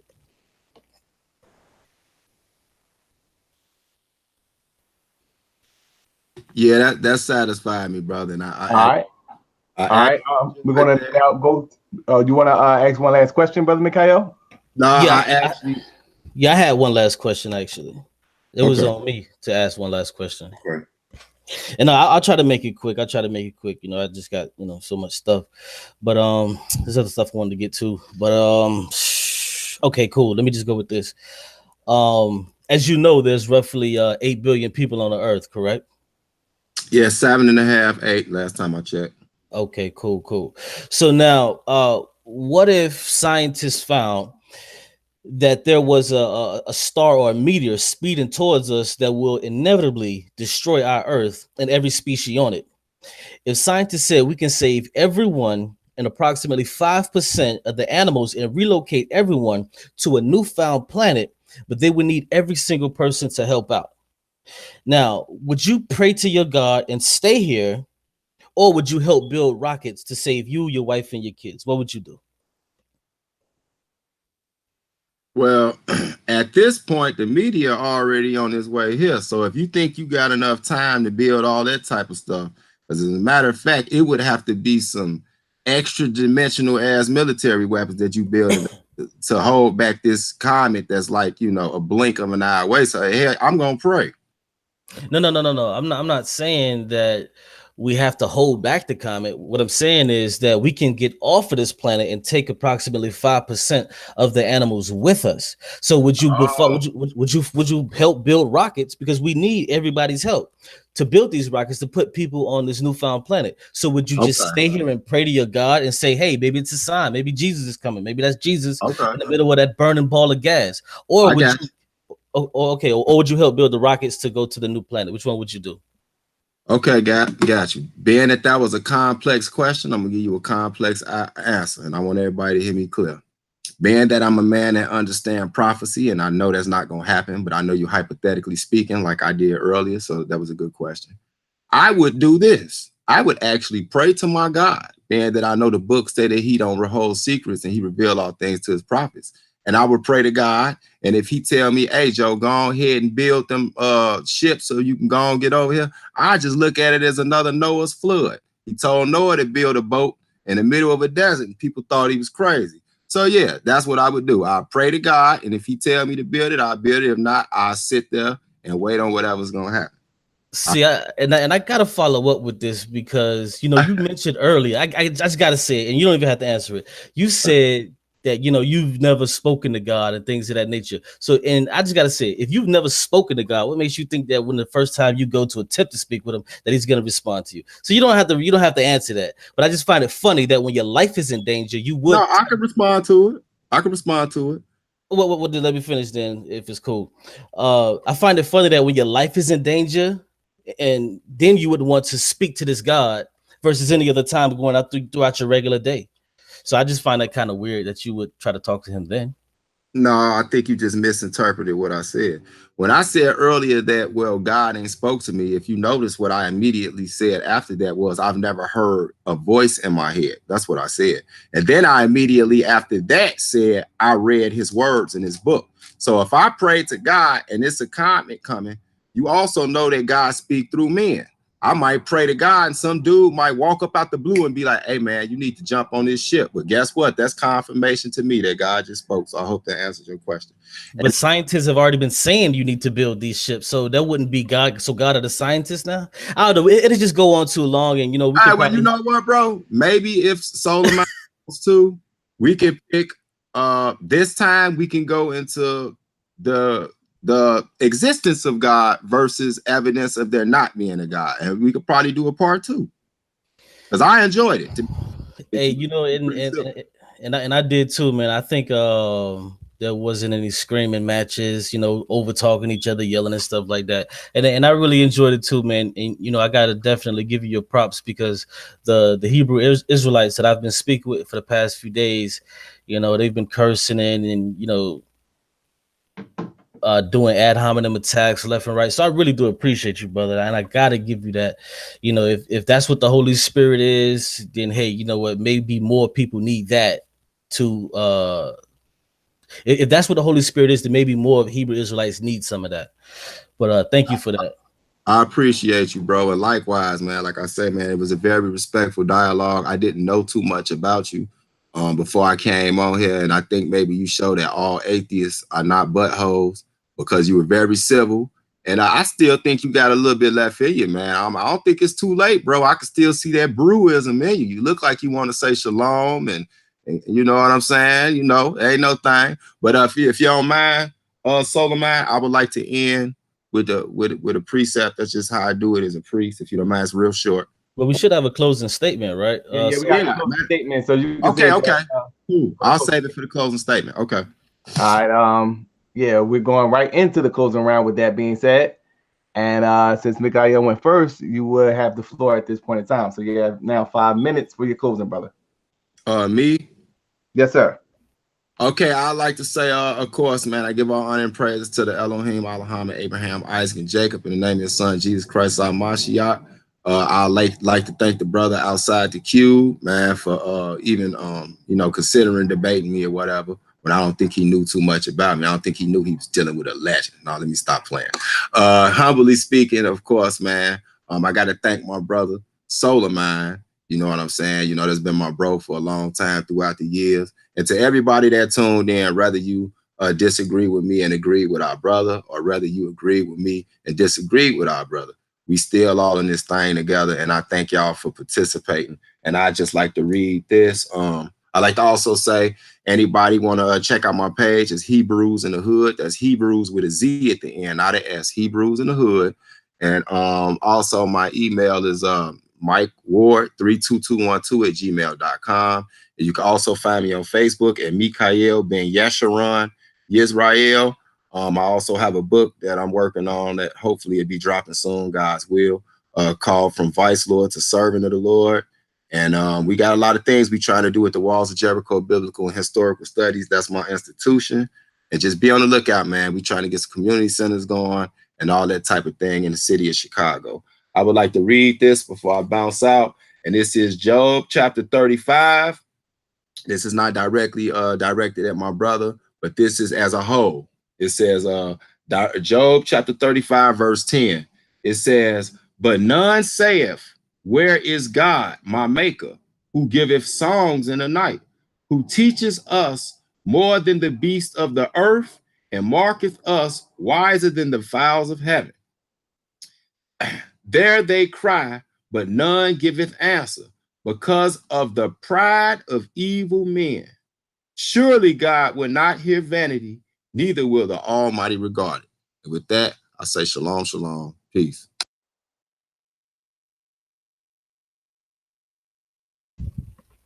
All right. All right. We're gonna hand this thing over to outside the queue. Set the timer for 5 minutes, and when you start talking, the 5 minutes is going to begin, brother.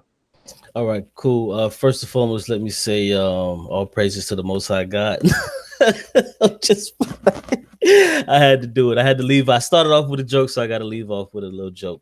But as I was saying before, man, I really appreciate that, brother, because he came with a very, very good spirit, and I'm starting to think that it's the Torah only people who don't have this thing in them, which allows them to be gracious, peaceful, and understanding and patient. So I definitely respect that, brother. And I would definitely like to have, if not a debate, then a discussion with that brother that we can broadcast and talk about some things, because, with debates, you would never agree. So it's cool to debate sometimes, but I think just having a discussion so people can chime in and add their 2 cents to it sometimes has a greater effect. And I think it was a respectable debate. Once again, I appreciate the brother Solomon too. Finally got the debate. We're supposed to do it on Sunday. Finally started to do it today. And another thing, Hebrews in the Hood. I just subscribed to your page, brother. So let me let you know mine. I have a YouTube page. It's called Outside the Cube, and you guys go ahead and subscribe to it. And and if you want to understand an atheist, then this is kind of where you should go. And a black atheist, I'll say it like that, because a lot of people, you know, especially Israelites, they don't want to go to the white man and stuff like that. So come to me and I'll deal with it. And I'm also going to start this new series on my channel called A Conversation with an Atheist. And I'm going to do, I think, about 10 episodes of that. So I'm going to try to invite brothers on who want to have a conversation, you know, not a screaming match, not necessarily a debate, but just a conversation with an atheist. So people can see my point of view. I can see their point of view. And everybody who's listening, you know, can be edified or entertained, whatever happens first or most. And let me see, any last things I had on my mind. Oh yeah, and I want to say this, you know, and I think this is most important when we're talking about what's better for our society. What's best for our society is peace and love. So call your brother, call your sister today, send them a text message, you know, call your mother, your father, you know, that brother that you've been having problems with, or that sister that, you know, you don't get along with, you know, or if you're up in age and you have older kids and, you know, one of them is going astray, just text them and say, I love you. Don't say it came from an atheist, so you don't have to feel like an atheist made you think about it. Just text them and say that I love you. That's it.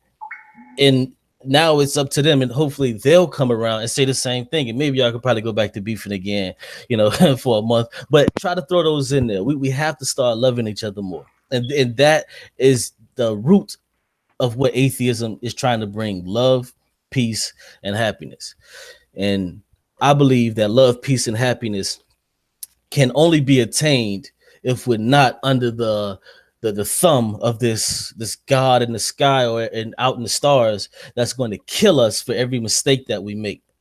And what I see a lot also is with the invention of the New Testament, to where, you know, the God of the New Testament starts to say, hey, look, let's stop killing people for these certain things. Let's just forgive, which I see why that God would be the best God if you did, you know, if you were a theist. So I understand that.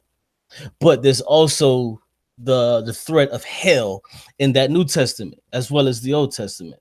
So as I said it before, and I'll leave this, you know, parting ways. Tell at least one of your family members that you love them. And if you don't have any family members, look at yourself in the mirror and say, I love you, and I'm gonna do better for myself and for my fellow brother or sister. And that's all I have for you. Thank you guys for watching. Go ahead and subscribe to Outside the Cube. And, you know, if you want to have a conversation with an atheist, we can make it happen. Thank you. All right. So at this point in time, we're going to now get into the judgment round, or the judgment segment of this debate. We're going to start off with the peers. Allow the peers to call in and give their vote. The lines are open right now. The phone number is 215-954-9091. So call in only for the people who are members of the debate league only. Members of the debate league only. Call in now. Call in now.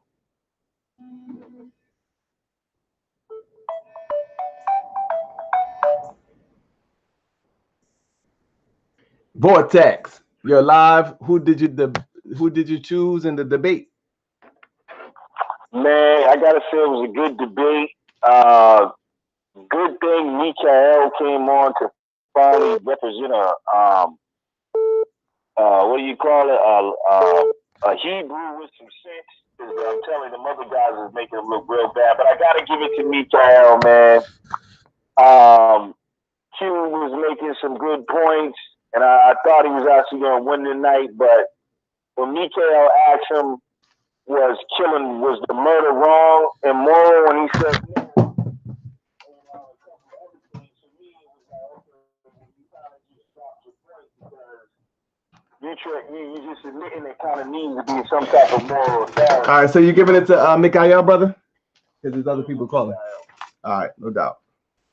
If I could just respond to that real quick, and I'm going to take like 2 or 3 sentences. I think the brother, what he said is killing wrong, and that's why I gave the instances that I gave, which I said was if a person is coming into my house, or if a person is on a killing spree, murdering people, then so yeah, that's why I said that. I didn't say it was murder. Okay, no, I didn't. All right, peace. You're live on Solar Vision Debate League. Rob Rack is in the building. Who did you vote for, Rob Rack?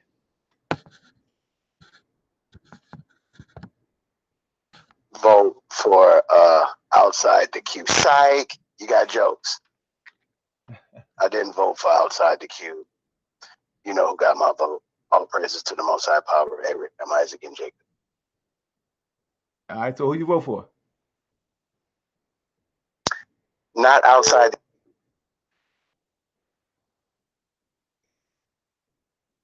MIKHA'EL?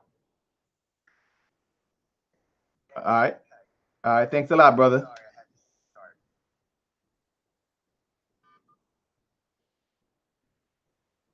I am Freeman. I am Freeman.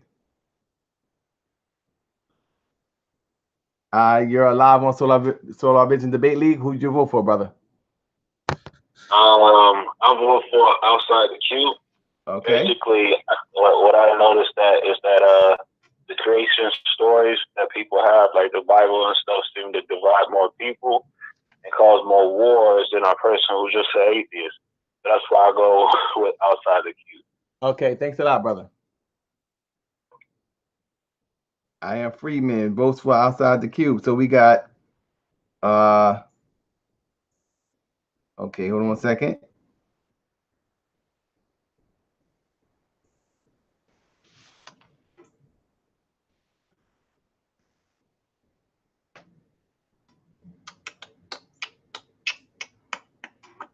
Let's get them likes up to 70, man.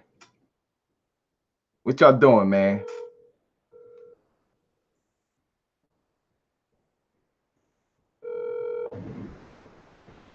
Yeah, Kim the submitter. I see you called in. Who did you vote for, brother? All right, yeah, most definitely. Have to give to MIKHA'EL. He definitely represented, some reliable resources or sources. All right. All right, no doubt. We got some more callers calling in. So we're going to move forward, brother. Thanks for your vote.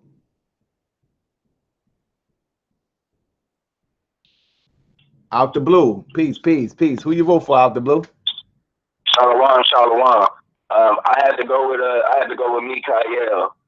All right. I had to go with MIKHA'EL. The debate was about what would be better for humanity, and he didn't present not one solution. Okay, thanks a lot, brother. All right. So thus far we have 4 votes for MIKHA'EL, 1 for outside the cube.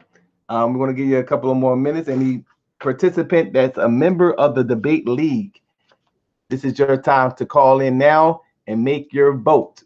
Make your vote now.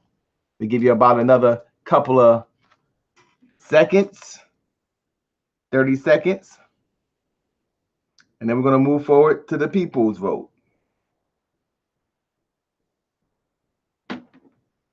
Let's get them likes up to 70. Let's get them likes up to 70, family. We're on 69.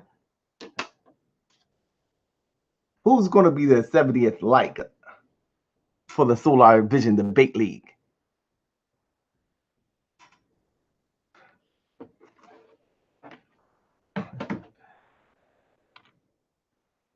Let me see.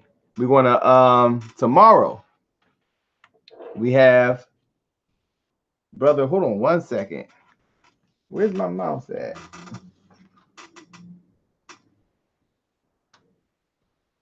I'm a little discombobulated right now. All right, tomorrow, let me check the schedule real quick. And anybody who wants to check out the schedule, you could hit the link that's in the description box. It takes you to the website. So you can check out the up-and-coming debates. We have another caller calling in. Christopher Harris is in the building. What's going on, brother? Who you vote for? What's good? What's good? Hey, is it all right if I make a comment before I give my vote to MIKHA'EL? Go ahead, bro. Okay, first thing first, let me apologize publicly to the brother outside the cube when I said I hate him. I don't hate him. He got under my skin that day. But let me state this. I was friends with him for over 1.5 years. And when he called us, we were very patient with him. And all he did was say he wanted to ridicule a friend of mine named Askia. And Askia is a Torah-only Israelite. And Askia was very peaceful with him. I was very peaceful with him. Kwame was very peaceful with him. And they showed him nothing but love. But he would cuss them out, hang up the phone, send messages, and then I got tired of him. Nobody saw me blow up until he came into the league. Let me say this, bro. I apologize to you, but we told you your atheistic doctrine was not a good stance, nor did it have a premise. You got ragged out today. So with that being said, that's why I sent you. Maybe you should study the Age of Enlightenment. That would have helped you with your debate today. So see, I still reached out and gave you a pointer, and you didn't accept it.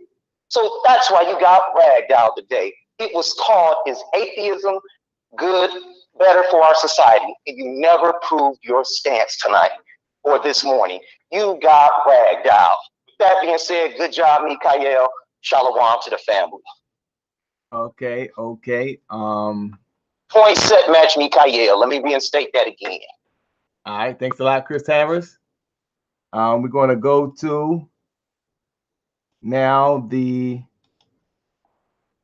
people's portion of the debate. I'll throw the number once again inside of the chat room, and this is for the people now.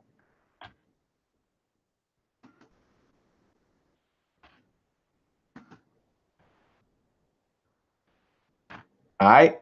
So any of the people, we want the people's vote now. Let the people decide who they felt as though won this debate, who they felt as though had the better argument. Feel free to do so now.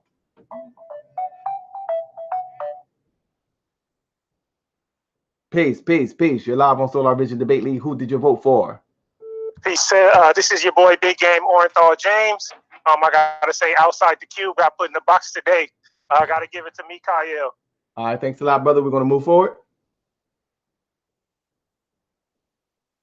Peace. You're live on Solar Vision Debate League. Who'd you vote for, brother Kareem? Peace. I voted for the brother MIKHA'EL. I thought he stayed closer to the subject of the debate. All right, thanks a lot. We're gonna move forward. Peace. What's going on? Who did you vote for?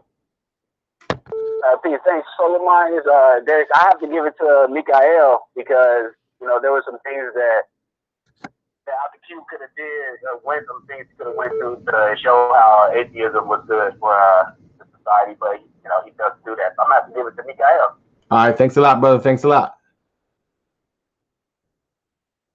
G Khan, you too late, man. Yeah, that was for the peers vote. You coming in the people's vote. What's going on, man? I'm the people, man. I'm the people's champ. What's going on? What the hell are you doing, man? But good. Yeah, so I definitely had to give it to MIKHA'EL Ben Israel, man. I think he did a great job. Shout out to the brother Ice Cube. Outside.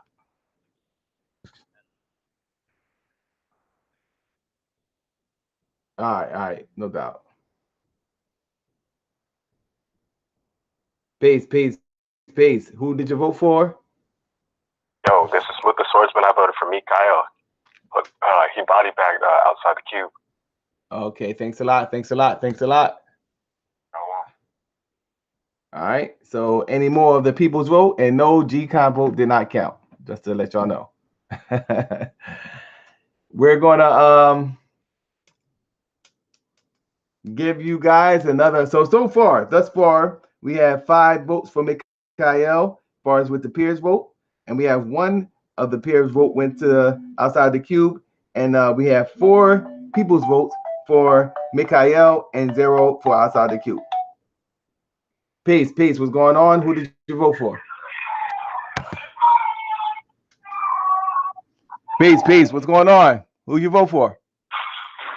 Brother MIKHA'EL. Okay, thanks a lot.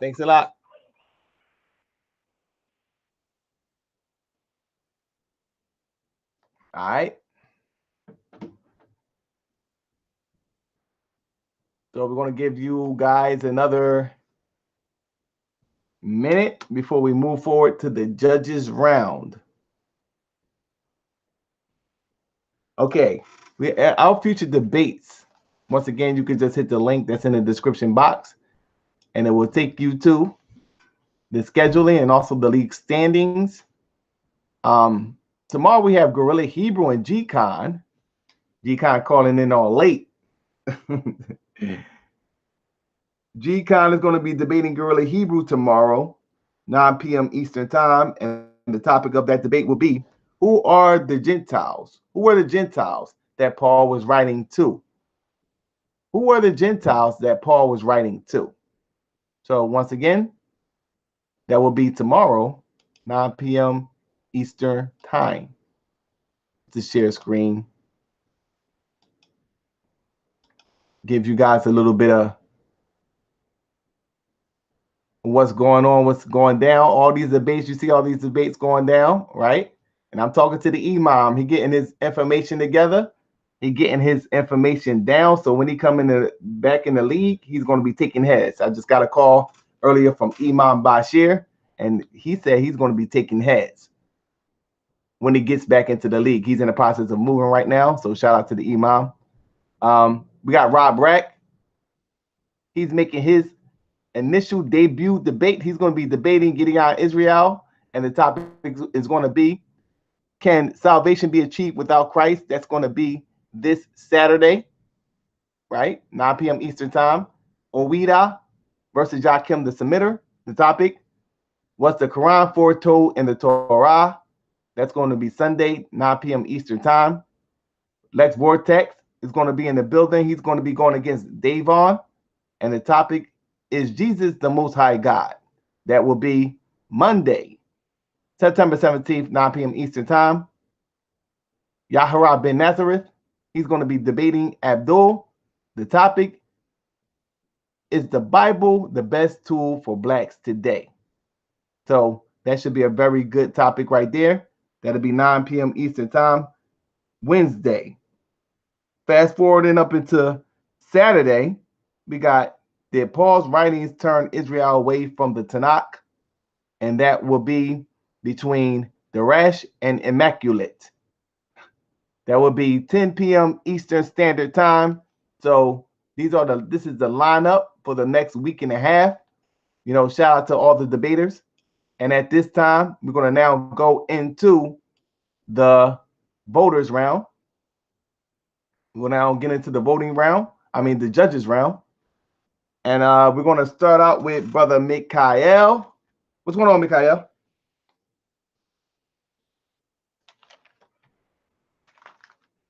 Are you still there, MIKHA'EL? Yeah, I'm still here. All right. First question I have for you is,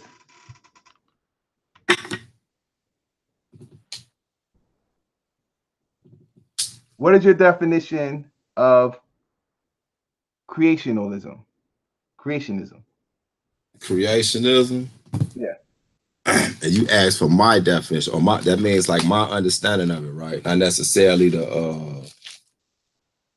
not necessarily the contemporary dictionary explanation, right? Right, because that was the title of the debate, creationism or atheism. Okay. Well, my definition you can actually find in the Torah when you go back to Genesis, the 2nd chapter, or Genesis, the 1st and 2nd chapter, all the way through, comes from the word Bereshith. And I believe that there is a supreme creator who created all things. I believe he is before time, therefore he's not confound in the realm of time. And that's why the book tells us 1,000 years to man is but one day to God, because his concept of time, being that he's infinite and eternal, his concept of time is different than ours. I believe this same creator set out a blueprint for humanity, even within the creation story itself. For example, in Genesis, the 2nd chapter, where it says that he created man from the dust. A lot of people would look at that today and say, well, that's nonsense. You know what I'm saying? You know, we flesh and blood. How can we come from dirt? But the funniest thing I always think about, because I like to study science and I like to study, like I deal with nutritionists and stuff. And I have an herbalist, and it's things that you could put in your body like claroid silver, copper, and even gold. You can put it in your body because those elements are already in your body, because those are the exact same elements that can be found in the earth, which is a testimony of the Most High creating us from the earth. And also to this day, no matter if you're cremated, burned, drowned, or whatever, when you die, you wind up back in the earth, some shape, form, or fashion. I don't care if they throw your ashes off an airplane, you're gonna wind up back in the earth, some shape, form, or fashion. So I believe that my definition of creationism is basically there's a blueprint for all life that was set out by a supreme being, and that supreme being, I just so happen to believe is the God of Israel. Okay. One of the arguments that Outside the Cube posed during the debate was he said 73% of children out of wedlock were born out of wedlock. How can your concept of creationism or the Bible per se solve that problem? It's quite simple. Keep the law, statutes, and commandments. You know what I'm saying? The book tells us that he that finds a wife findeth a good thing. You know what I'm saying? And has basically, the Lord is with you. I'm paraphrasing. And so with that being said, can you give me a Bible verse that certainly can. Matter of fact, I could just stay in Genesis. I ain't even got to turn nowhere because this is creationism. So we go back to the beginning. You see what I'm saying? It says, in the Lord God formed, this is Genesis, the 2nd chapter, the 7th verse. It says, in the Lord God formed man of the dust of the ground and breathed into his nostrils the breath of life. And the man became a living soul. And if we skip over to, let me see, the 15th verse in the same chapter. Let me see. Let me get there. Give me 1 second. Every tree, the tree of knowledge of good and evil, the Lord God said is not good. Oh, here we go. Verse 18. And the Lord God said, it is not good that man should be alone. I will make him a helpmeet for him. And out of the ground, the Lord formed every beast. But, you go into that later. So the whole reason that we get married is because the woman is our natural, she's our natural partner by biology. Just off GP, the way we're designed to be with the woman. We're hard, we're strong, they're soft. Physically, they're a little weaker. Physically, I didn't say anything about mentally. We just mix together, and it takes us for the whole human race to continue to flourish. 2 men can't do it, 2 women can't do it. And so basically, if we follow these basic principles that started from the beginning of the Bible, then more people or children, you put these principles in them that, hey, man, when you grow up, man, don't be out there just popping females and stuff like that. You need to get you a helpmeet. You know what I say? You remember that old saying, man, you would mess with a female, but I wouldn't take her to meet my mama.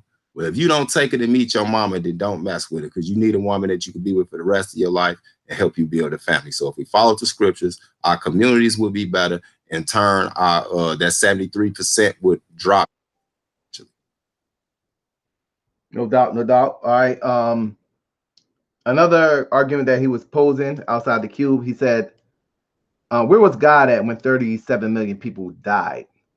Why would God allow that to happen? Why would your God allow those many people to die if he's a loving and just God?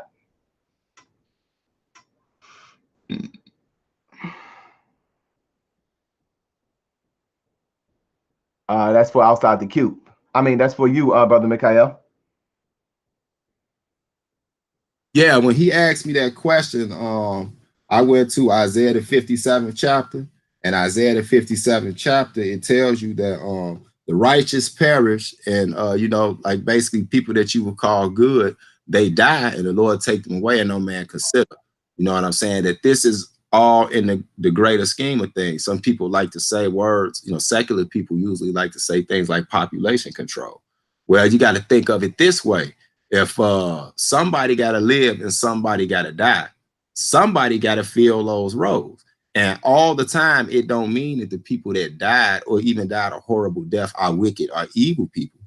It could be the case that I read in Isaiah the 57th chapter, where it says that basically, at times the righteous die and all that. And the reason he takes them out is because basically he saved them on the other side, as we like to say it, in the kingdom, because he stopped them from, maybe they was on a good slate.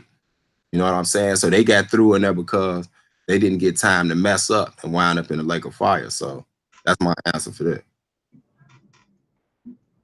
All right. Does God speak to people? Do you believe God speaks to people? Yeah. If you go to Acts, let me pull it up real quick. Give me 1 second. I don't remember exactly where it's at, but it's in the book of Acts. Hold up. Here we go.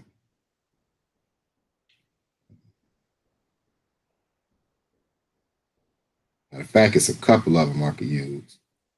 Now, when you say speak to people, can you be more specific? That means does God communicate with people? Okay, yes, he does. We could go. If so, then what do you say about God telling people to kill others? This is what he said during the debate. Okay, we could go to Acts, the 2nd chapter. This is Acts chapter 2 and verse 17. It says, "And it shall come to pass in the last days, saith God, I will pour out my spirit upon all flesh. Your sons and your daughters shall prophesy, and your young men shall see visions, and your old man shall dream dreams." So we know that dreaming dreams, seeing visions is one form of communication. He don't always speak out of like a burning bush. And then there's a few more precepts I can go to into the prove that he does communicate with people.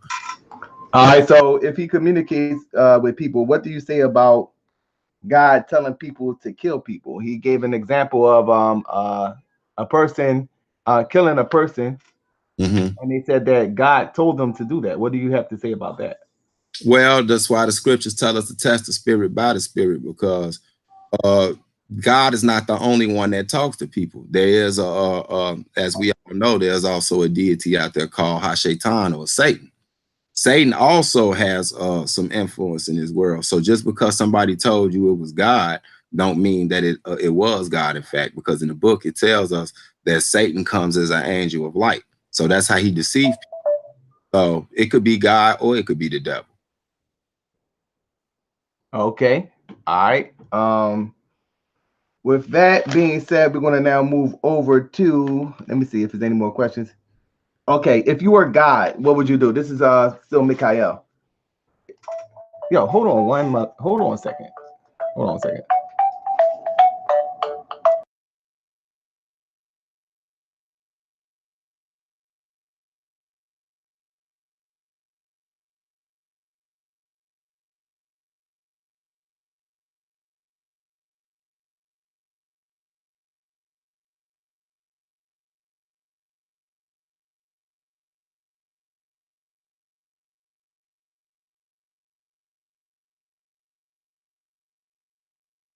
All right. Yeah, that's some person trying to still vote. Kept on calling.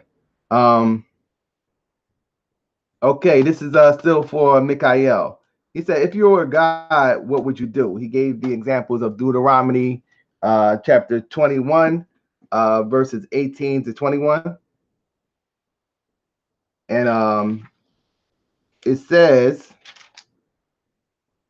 in Deuteronomy 21 chapter, it said, if a man have a stubborn and rebellious son, which will not obey the voice of his father or the voice of his mother, and that when they have chastised him, he will not hearken unto them, then shall his father and his mother lay hold of him and bring him out unto the elders of the city and unto the gates of this place. And they shall say unto the elders of his city, this our son is stubborn and rebellious. He will not obey our voice.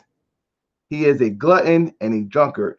And all the men of his city shall stone him with stones, that he die. So shall thou put evil away from among you, and all Israel shall hear and fear. If you were God, would you do that? Would you have that as a law? Well, I just like to say this first off. I'm not God. I strive to become God one day, because if we make it to the kingdom, you know what I'm saying, we won't be human beings, and we definitely won't be angels. We'll be over angels. So the only thing we would become a part of the Elohim family. So when I am God, I say what I would do. I can't answer for God. All I can do is take you, and I hope it's satisfactory for you, Solomon, but I'm being safe because I believe in this thing. It ain't just spookism. So I have to be careful with my words. So I will tell you that I have to go back to what I used with the brother, and that's Isaiah chapter 55. It says, verse 7, let the wicked forsake his way and the unrighteous man his thoughts, and let him return unto the Lord, and he will have mercy upon him, and to our God, for he will abundantly pardon. Verse 8, for my thoughts are not your thoughts, neither are your ways my ways, saith the Lord. For as the heavens are higher than the earth, so are my ways higher than your ways, and my thoughts than your thoughts. And that being said, I cannot even fathom or try in my best day to try to break down the thoughts of why God does certain things. So I can't. So what would you do in that situation, though? What would you do in that situation with your human mind? Okay, well, if you reword it and say, if I was the supreme ruler of an area, would you basically ask me, would I have a law where children get capital punishment for disobedience? Right. Yes. Under certain circumstances. Okay. Yeah. You don't consider that to be evil? No, I consider it to be evil to strike your mother or to strike your father, because I'm going to tell you this right now. If you would hit your mother or your father when you're younger, and then you get older and you're stronger now, you would probably kill your mother or your father. All right, so you would have exactly this law in place if you was like a ruler over a certain area. That's what you're saying. I ain't gonna lie, that's kind of a complicated answer for this, and I'm just being honest. Just for the simple fact, I would have to see actually how that society was going. So the society that I'm governing, if it's getting to that point where I think it's just wickedness is getting out of control, yeah, I think I would make some drastic laws probably amongst those measures. Yeah. All right, so just in a regular society, for example, like in a regular society where you have some kids going wild, would this be an aspect of the law? Man, look, since you see, I see you ain't taking these for an answer, so I'm gonna go and give you the controversial answer you answering for. Haven't we always heard our mama and daddy say, I brought you in the world, I'll take you out? So with that being said, was our parents crazy? You might have been saying they was figuratively speaking, but at some time, if you have children, you think to yourself, I wish this little blankety blank would put his hands on my wife, which is his mother, or something like that. I'll kill him. So yeah, probably so. All right, so you'll have this in place. So you think that Probably so. So you think that this law that's implemented now, that's what we just read in the Bible, stoning a kid to death, you think that it is a better law than the laws that we have today, or a worse law? Like, the laws today is like send them to a group home, give them counseling, maybe send them to like a kiddie jail if they're real rebellious. Right. Hopefully they'll get around certain people that can help them develop into getting out of those rebellious ways. This is kind of what is here today in this society. Right. So which one you think is more better? Well, you got to think about it. Damn near everything in society today was taken from the blueprint, which is the Bible, but somewhere down the line it got corrupted. So that's kind of not like really a fair question, but I will answer it the way you put it out. You also have to think about in the laws that we read with the stoning of a child. They didn't stone a child for every little thing he did. Like if the parent said, hey, go out there and clean up the backyard, and the child stumped his foot and had a hissy fit, it didn't say stone him to death for that. This is literally talking about a rebellious, dangerous child, dangerous, lazy child that won't do nothing and only will go against his mother and father and possibly be a physical threat to you. So you have to also, break down the whole. Which one do you think is better, in your opinion? The one that's implemented now, where they give counseling, maybe kiddie jail? I put it like this. If the ones in the Bible, okay, the ones in the Bible compared to the ones today, if we was doing the ones in the Bible, we would not have the problems that we have today. So you're saying that the one in the Bible is better. That's what you're saying? Yeah, man. All right. Moving forward to I think it was Leviticus chapter 20, verse 13.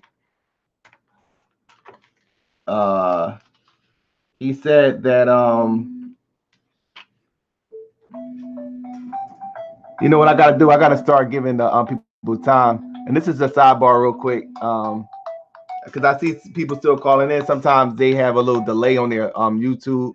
So for the next debate, we'll you know, keep it open, keep the people's votes open till the end of the debate, because some people's have a delay on their YouTube, whatever. But Leviticus chapter 20, verse 13. I mean, yeah, Leviticus 20 and 13. It says, if a man also lie with mankind, as he lieth with a woman, both of them have committed an abomination. They shall surely be put to death. Their blood shall be upon them. So what do you think about that rule? Do you think that a man who lieth with mankind, I got a different interpretation of that mankind shit.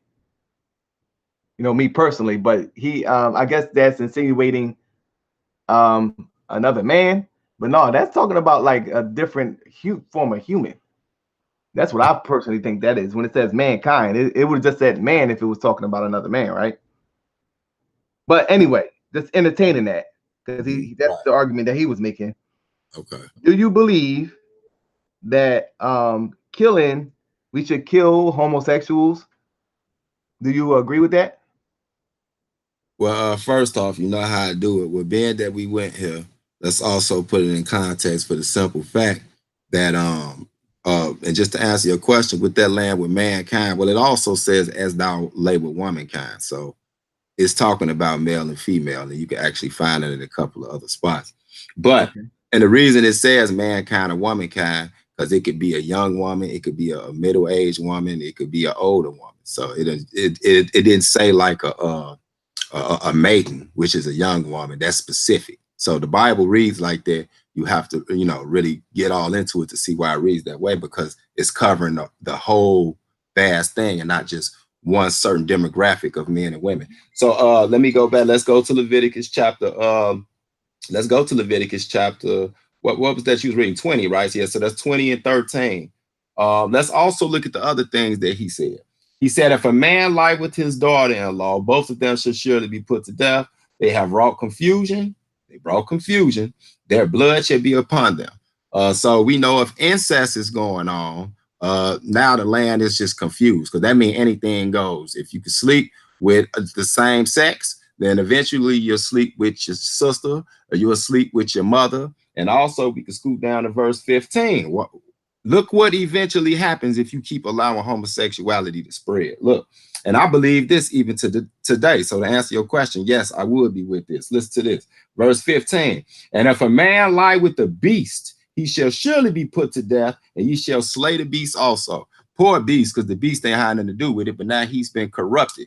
So the whole thing is, if you let sexual immorality feast around and linger, it's like a virus. It would spread, and the morality would just go lower and lower. So you would start with messing with children, and then it'll go from messing with family members. And before you know it, you'll see dudes running around here trying to marry deers and mooses and all type of stuff like that. So yeah, you got to go. So you're saying kill them? Yep, get them the hell up out of there.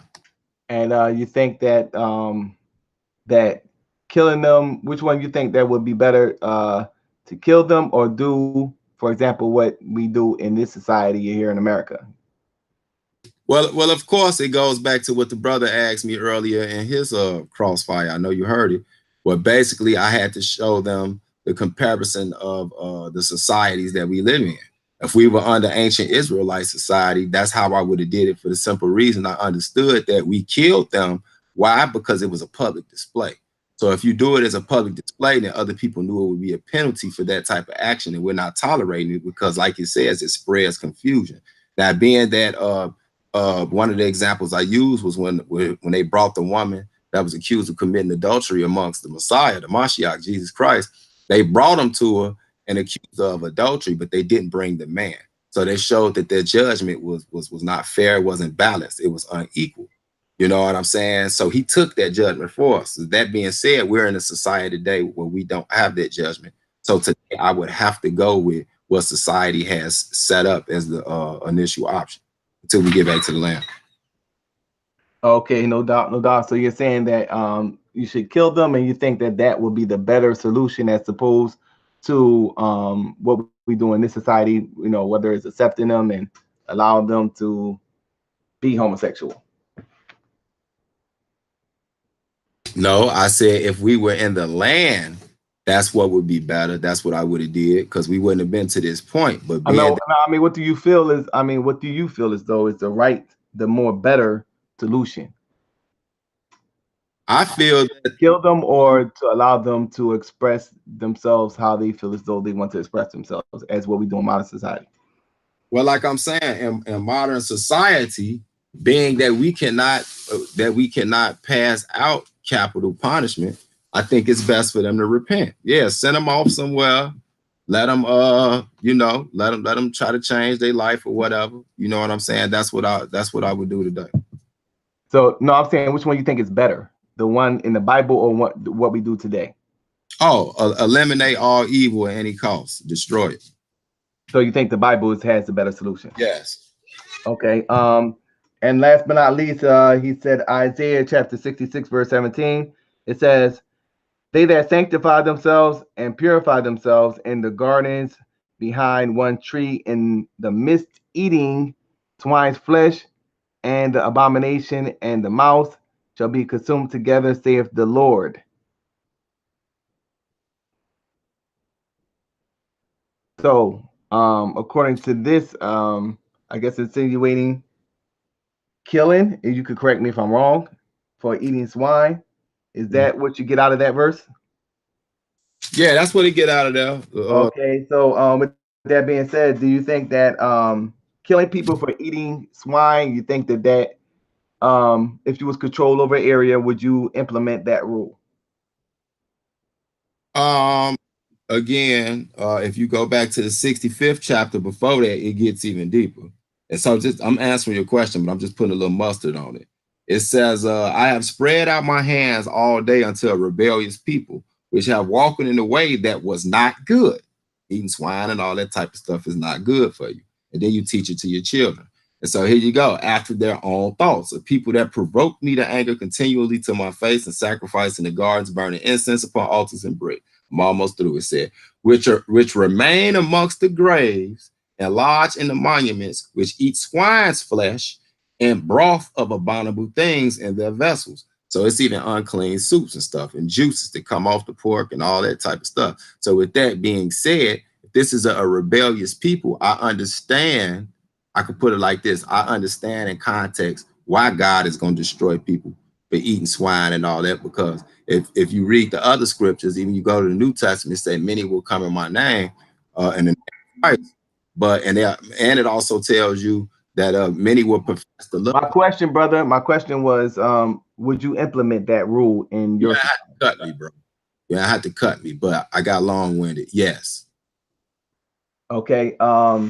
You will implement that rule in your society. So do you think that would be better than what we implement in this society? What do we implement in this society? They allow people to eat swine, and then they just give them advice on the effects of swine. Maybe it leads to high blood pressure. They just inform you about, you know, if you consume too much swine, this may have risks on your health. You know, you may come up with these certain diseases, high blood pressure, diabetes, etc. This is what they do in this society. So you think that who has the better solution according to you? Let me put it like this. God has the better solution, because in the end of the day, it's all about rebellion. Yes, kill them. If they disobedient, I don't care if it's eating swine, whatever, they must go, because they're going to wind up being a problem later. But I will say, being that I'm not God and I'm a human and I got some type of emotions, me, myself, in this state, I would not kill somebody for eating pork. I would just try to teach them that it's not a good thing to do. I hope that's the best way I can answer it, bro. Okay, thanks a lot, brother. Thanks Okay. a lot, brother. Thank you, bro. Thank you. We're gonna move over to brother outside the queue. What's going on, brother? Peace. And that brother, he danced a lot. And I sat here, waited patiently, and that brother danced a lot on those questions. And the reason that I asked those questions specifically is to show that humans nowadays have better morals than this God of this Bible, which adds to my argument of why this society that we live in now, that's constantly changing for the betterment of people, is a better society versus this archaic killing people just for being disobedient. All right, brother.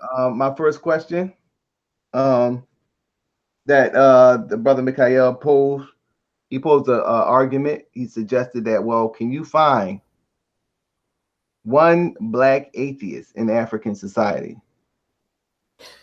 Well, no, you won't find from my understanding or from my research, you won't find, and you shouldn't find any black atheists, because when you see white atheists are being more and more prominent, but you also see white people doing something else. You also see white people advancing further than black people.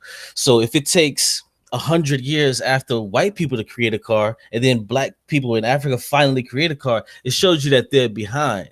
So you won't find a group or a nation in Africa that are, strictly atheists. All right, so are you suggesting that the reason why black people aren't atheists is because they're not as advanced as white people? No, I don't want to say that they're not atheists because That's they the aren't. that you gave, brother. No. But I'm saying it's not that because they aren't as advanced. They can be advanced, and not. What I'm trying to say. Let me come back. What I'm trying to say is they can still be in the same state and be atheists. But what I'm saying is, if you see a group of people, the people around you in the world, and they're moving forward with something, and you're not moving forward, then obviously we have to start to look at what's going on and why you aren't doing it. And some attribute that to various different things, colonialism, and various things like that. All right, Isaiah chapter 5, verse 20. It says, woe unto them that call evil good and good evil, that put darkness for light and light for darkness, that put bitter for sweet and sweet for bitter. Now, the argument that Brother MIKHA'EL was posing was centered around evil. Now, what determines what is evil? Since you don't believe in the Bible, what do you consider to be evil? And this is first before you say that, do you believe in evil? I would have to say that needs to be properly defined. What evil is. All right. Since MIKHA'EL, just give your definition of what you meant by evil. Okay. Well, the definition of evil, my understanding is something that is wicked, deplorable, unbearable, detestable, and against good. So whatever you would consider good, evil is the total opposite of that. Was that sufficient enough, brother? Well, that's his definition, and I'm using his book. So if you want me to go with that, I'll go with that. Okay, so now, so yes, to answer your question, it was sufficient. So now, you said, what was the question again? I apologize. How do you determine evil without a moral compass such as the Bible? Well, I think that's a common and pretty easy question. And the brother kind of said something that alluded to what I'm about to say. As atheists, we believe in, live and let live. Love your neighbor, love your brother, your sister. And I don't just mean black people, all people. So when you're talking about evil, I think you don't need a moral system as I said, that's static, that doesn't change or can't change. You need something that can change with the times. Because and I'll give you an example if I can. What we have here is like a lot of mixed people, like black and white people are being mixed, and you're essentially creating a different race of people. So what I think is, I don't think that we would eventually have to accept them, and we're gonna have to start to find out, okay, biologically, what ailments do mixed people have, as we have when we have, okay, white people have this, black people generally have a higher heart disease problem. So we can't just have one stagnant thing to us, either black or it's white. No, it has to continue to evolve and change. So I don't think you would be able to just have one moral standard to cover and blanket everything. Now, when you talk about evil, I wouldn't say evil is anything that's against good, but it would be something heinous, something that's detestable, and not to this God. It doesn't have to be detestable to this God. It Can has you to be. give me any examples from any atheist doctrine that adheres to certain claims that you made, like live and let live, and Well, see, love everybody? well, see, this is the thing. The atheists don't have a doctrine. What we have is more common sense, and the common sense that we use in logic that we use is, if I want to be peaceful, if I want to be happy, why shouldn't someone else be peace? Why should someone else be allowed peace and that same happiness? So no, there's no book that I can go to, or no organization of atheists, INC, that is giving this doctrine out. So no, that doesn't exist. All right, so what type of format can keep atheists on the same accord based off of the title of the debate?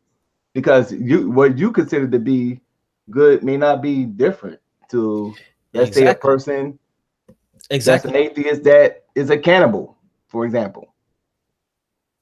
Exactly, and that's why I said earlier that your morality, when we was talking about morality, it's based on your society and where you are, and it's also based on during that time, the time period that you live in. Because the example that I gave was, there was once upon a time that African Americans were slaves here. And then there was a once upon a time to where we didn't have the rights that we have now. So if there was one moral law that could not change, that did not change, we would never be in a position that we are now, which is having a conversation on YouTube and other people listening. Right, but my question to you is, under atheistic society, because at that time they would admittedly say that they were a Christian society, whether we agree with them or not, but that's what they would call themselves. But like under an atheistic society, right? Right. What can keep you guys on the same accord, to adhere to certain tenets that you were proposing? Because you say on the one hand that, well, okay, love and happiness and freedom, I see what things. But yeah. how would you be able to implement that and have other atheists on the same accord? Well, that's easy. That's easy. You have law. Now, this law is not something, once again, I'm saying the same thing, but I'm just saying it a different way.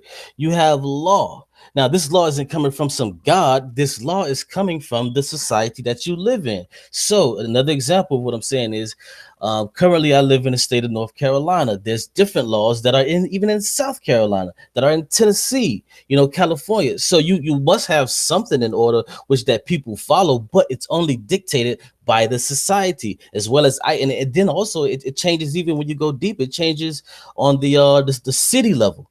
You see what I'm saying? So you have to have some kind of law. Now we could take I seen this story about a city, and I'll Are just you saying that you just go with the law, just the law that's permanent at the time?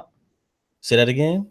The law that is good for that particular time. That's what you're saying. Yeah, the law that you create as people, the law that you create as people in your city or town. Well, for example, in Nazi Germany, they created law to exterminate Jews at a point in time where before it didn't exist. But they felt as though, based off of their mindset, that was good at that time. Like, is that what you're talking about? Well, see, we got to also understand, we got to put both of these together. Yes, you can create laws to live how you want to live, but you can't just exterminate and kill people for no reason. What is stopping you from doing that? What do you mean what's stopping you from doing that? My peace and the love that I have for other humans is stopping me from doing it. They felt as though, according to a Nazi doctrine, that that the Jews were undermining their society. They were also bastardizing their particular race, and that their race was being pretty much eliminated as a result of that. So the only way that they can actually survive is if they eliminated the Jews. Well, see, we do a lot of things on impulse that if we just sit back and took the time to think about, we wouldn't have done. Now, so you're saying that over. Well, hold on. Let me just complete my thought so you can understand what I'm saying. Now, what a lot of people don't understand during that whole conflict was that the Jews were given a chance to actually leave Germany. And a lot of them did leave and went back to small little pockets of Israel. You see what I'm saying? And they were also paid money to leave. So, the general story that we have is incorrect, but I understand the point that you're trying to make, so I don't want to delve too deep into that. But the bigger point that I want to leave here right now is this. We're humans. We have the ability, the capability to reason with one another. If I feel that you're disrespecting me, I should be able to come and talk to you. But we're so primitive right now that our emotions flare up so fast to it's almost hard to do that. So you're saying that it could be a society where humans don't have emotion? No, I don't mean don't have emotion, but what I'm saying is our humans always have emotion. You're always going to have a sense of emotion, but our primitive nature doesn't allow us to suppress it long enough to use proper reasoning and logic. That you speak of when you say primitive nature. What do you mean primitive nature? Primitive nature is that, okay. Give me an example of a primitive. I'm about to. Okay, primitive nature is this. I'm walking down the street with my lady. A dude is looking at my girl and he's looking at me. Primitive nature would say, yo, dude, what you looking at? Now that's primitive as hell for me to respond that way, but it's even more primitive for the dude to even look at me like that. That's primitive. Primitive is, okay, well, I don't like these these Nazis in my country, so let's just kill them and get rid of them instead of asking them to leave or giving them a better opportunity on where they can go and help them out, find them somewhere to live. What we must do to advance humanity is learn to reason with each other. We can't just kill. We can't do that. That's the way you feel. No, that's not the way I feel. No, I'm just saying, no, that's the way you feel as one atheist. Right. Of over 50 million people in Nazi Germany that may be atheists that feels like they should kill Jews. So you're saying that they were atheists? You saying they were atheists and not in Germany? No, I'm not saying that they were atheists, but I'm saying that it's possible that you can have 50 million people on the same accord that feel as though that killing the Jews was the best answer. So what would you say at that point is if it's 50 million atheists saying that we got to kill these Jews in order for us to live how we want to live? Well, how would you be able to convince the other atheists to be in the same accord under your mentality? Well, see, I would only be able to do exactly what I can do right now is speak with them. Now, the same, and I can ask the question, and I ask myself, well, what would I be able to do if when the Iraq war started off? I couldn't do anything to stop that. I'm just one person. Even if I got, another million people together to speak out against it, that wouldn't mean that it'll stop. So what we must do is talk about some of these things and try to change our behavior, because that's the only way man is going to advance. There's any minute right now there could be nuclear war. Now, why is that? That's because people are emotional and unreasonable and totally irrational. There should never be a time to where 50 million people would think to just destroy another group of people. Those are primitive people. So what can I do what can I do? No, there's nothing I can do about that. And I can understand that there's nothing I could do when it comes to stopping them from killing these people. Okay, thanks a lot, brother. I made my decision. My decision has to go to MIKHA'EL, because crazy as some of the statements that was being made by MIKHA'EL pertaining to what he would do, like, you know, just killing the homosexuals and killing the people that didn't eat pork and, you know, killing the other people. It was an actual solution to the situation. You know what I'm saying? Like, if we have like a problem, as crazy as it sounds, killing homosexuals, well, you know what? It's kind of a very harsh decision to kill a homosexual, but at the same time, I wouldn't have to deal with molestation and maybe things that came as a result of homosexuality. So it's kind of like, okay, well, you're just kind of getting something good out of that, even though it's kind of a harsh decision, similar to the other examples that was being made pertaining to, you know, the child, rebellious children. Because I'm pretty sure if that was the rule of killing a child, stoning them to death, as harsh as it may seem, it'll be a lot less kids trying to rebel. That's for sure. If they seen that one kid get stoned, so that would eliminate a lot of rebelliousness. You know what I mean? But I thought that Outside the Cube was going to handle it differently. But based off of how he handled the situation, he pretty much said that he won't be able to do anything. So it'd just be craziness. He's like, I'm an atheist. There's no book to tell me what to do. You can't control me with no book. Now, MIKHA'EL, under his society, can control you with the book. He said it's clear. It says it right here. It says kill those that get stoned to death. It's not me that's saying it. This is what God said. God said stone them to death. But under your atheistic society, I could get a bunch of motherfuckers and say, we all atheists. I agree with your atheism. But I want to kill those Puerto Ricans over there because I think that they are in my community fucking all my women. And I believe that that is moral, and I believe that that will help grow the black race. There's nothing that you can say to stop me from doing that. Oh, but said, well, no, I think that that is wrong. No, you think that is wrong, but I think that is right. But yes, I can, though. And that's why I mentioned law, brother. I said law. We have laws that are off of what, though? Off of us, off of society. If we set laws that said, okay, if you rape a child, then, you know, you'll go to prison, or if you steal something, you know, you have to pay it back, or, you know, you get restitution or whatever the case. There's laws that are set up. What is the foundation of your law? Because I could say, you know, that's what's going on today. But people saying law, but if I go, remember the guy got caned over there for stealing something? The white boy went over there, Singapore, and he got caned. That was their law over there. It's not the law over here in the United States, though. You follow me? So it's law based off of a person's perception of law. But it's off of society. Have that problem to this very day. Like, whatever you consider law to be. What do you consider law to be? It's not necessarily what another atheist consider the law to be. But according to the Bible, this is a different thing, though. The Bible is different. We all know that God said this. Well, see, the thing is, I think you're misunderstanding, and maybe I'm not saying it correctly, which, you know, is okay too. I'm not saying that I'm just walking around this world, not following anything, and, you know, it's whip-de-doo. No, what I'm saying is, so can you show me the laws of the atheists? Brother, it doesn't work like that. And I don't see why you're not getting it. What I'm saying is there would have to be laws that were put in place. There has to be laws put in place. We're not just going to close down all the prisons. If everybody became atheists tomorrow, we're still going to have people that are going to commit crimes. There's still people that's going to do bad things.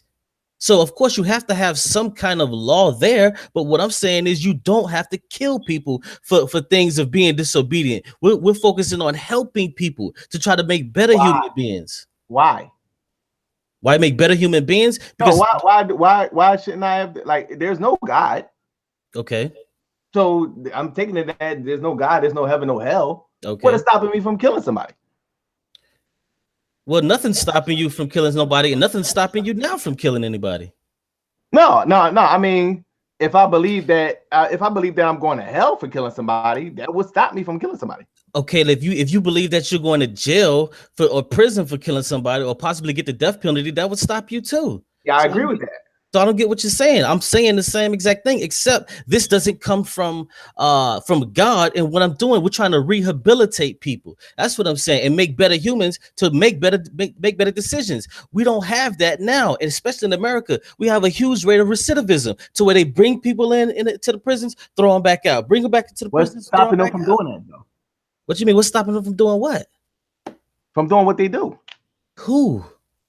The people that is putting the prison people, people processing people through prisons and having them come out and then go back into prisons. What's stopping them from doing that? What's stopping?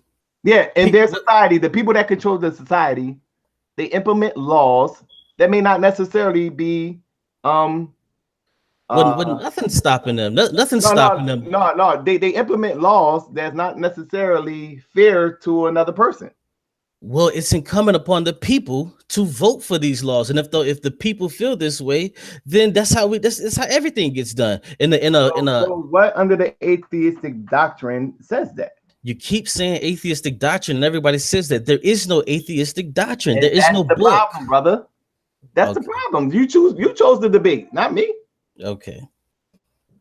Creationism or atheism, which is better for our society? That's the title of the debate.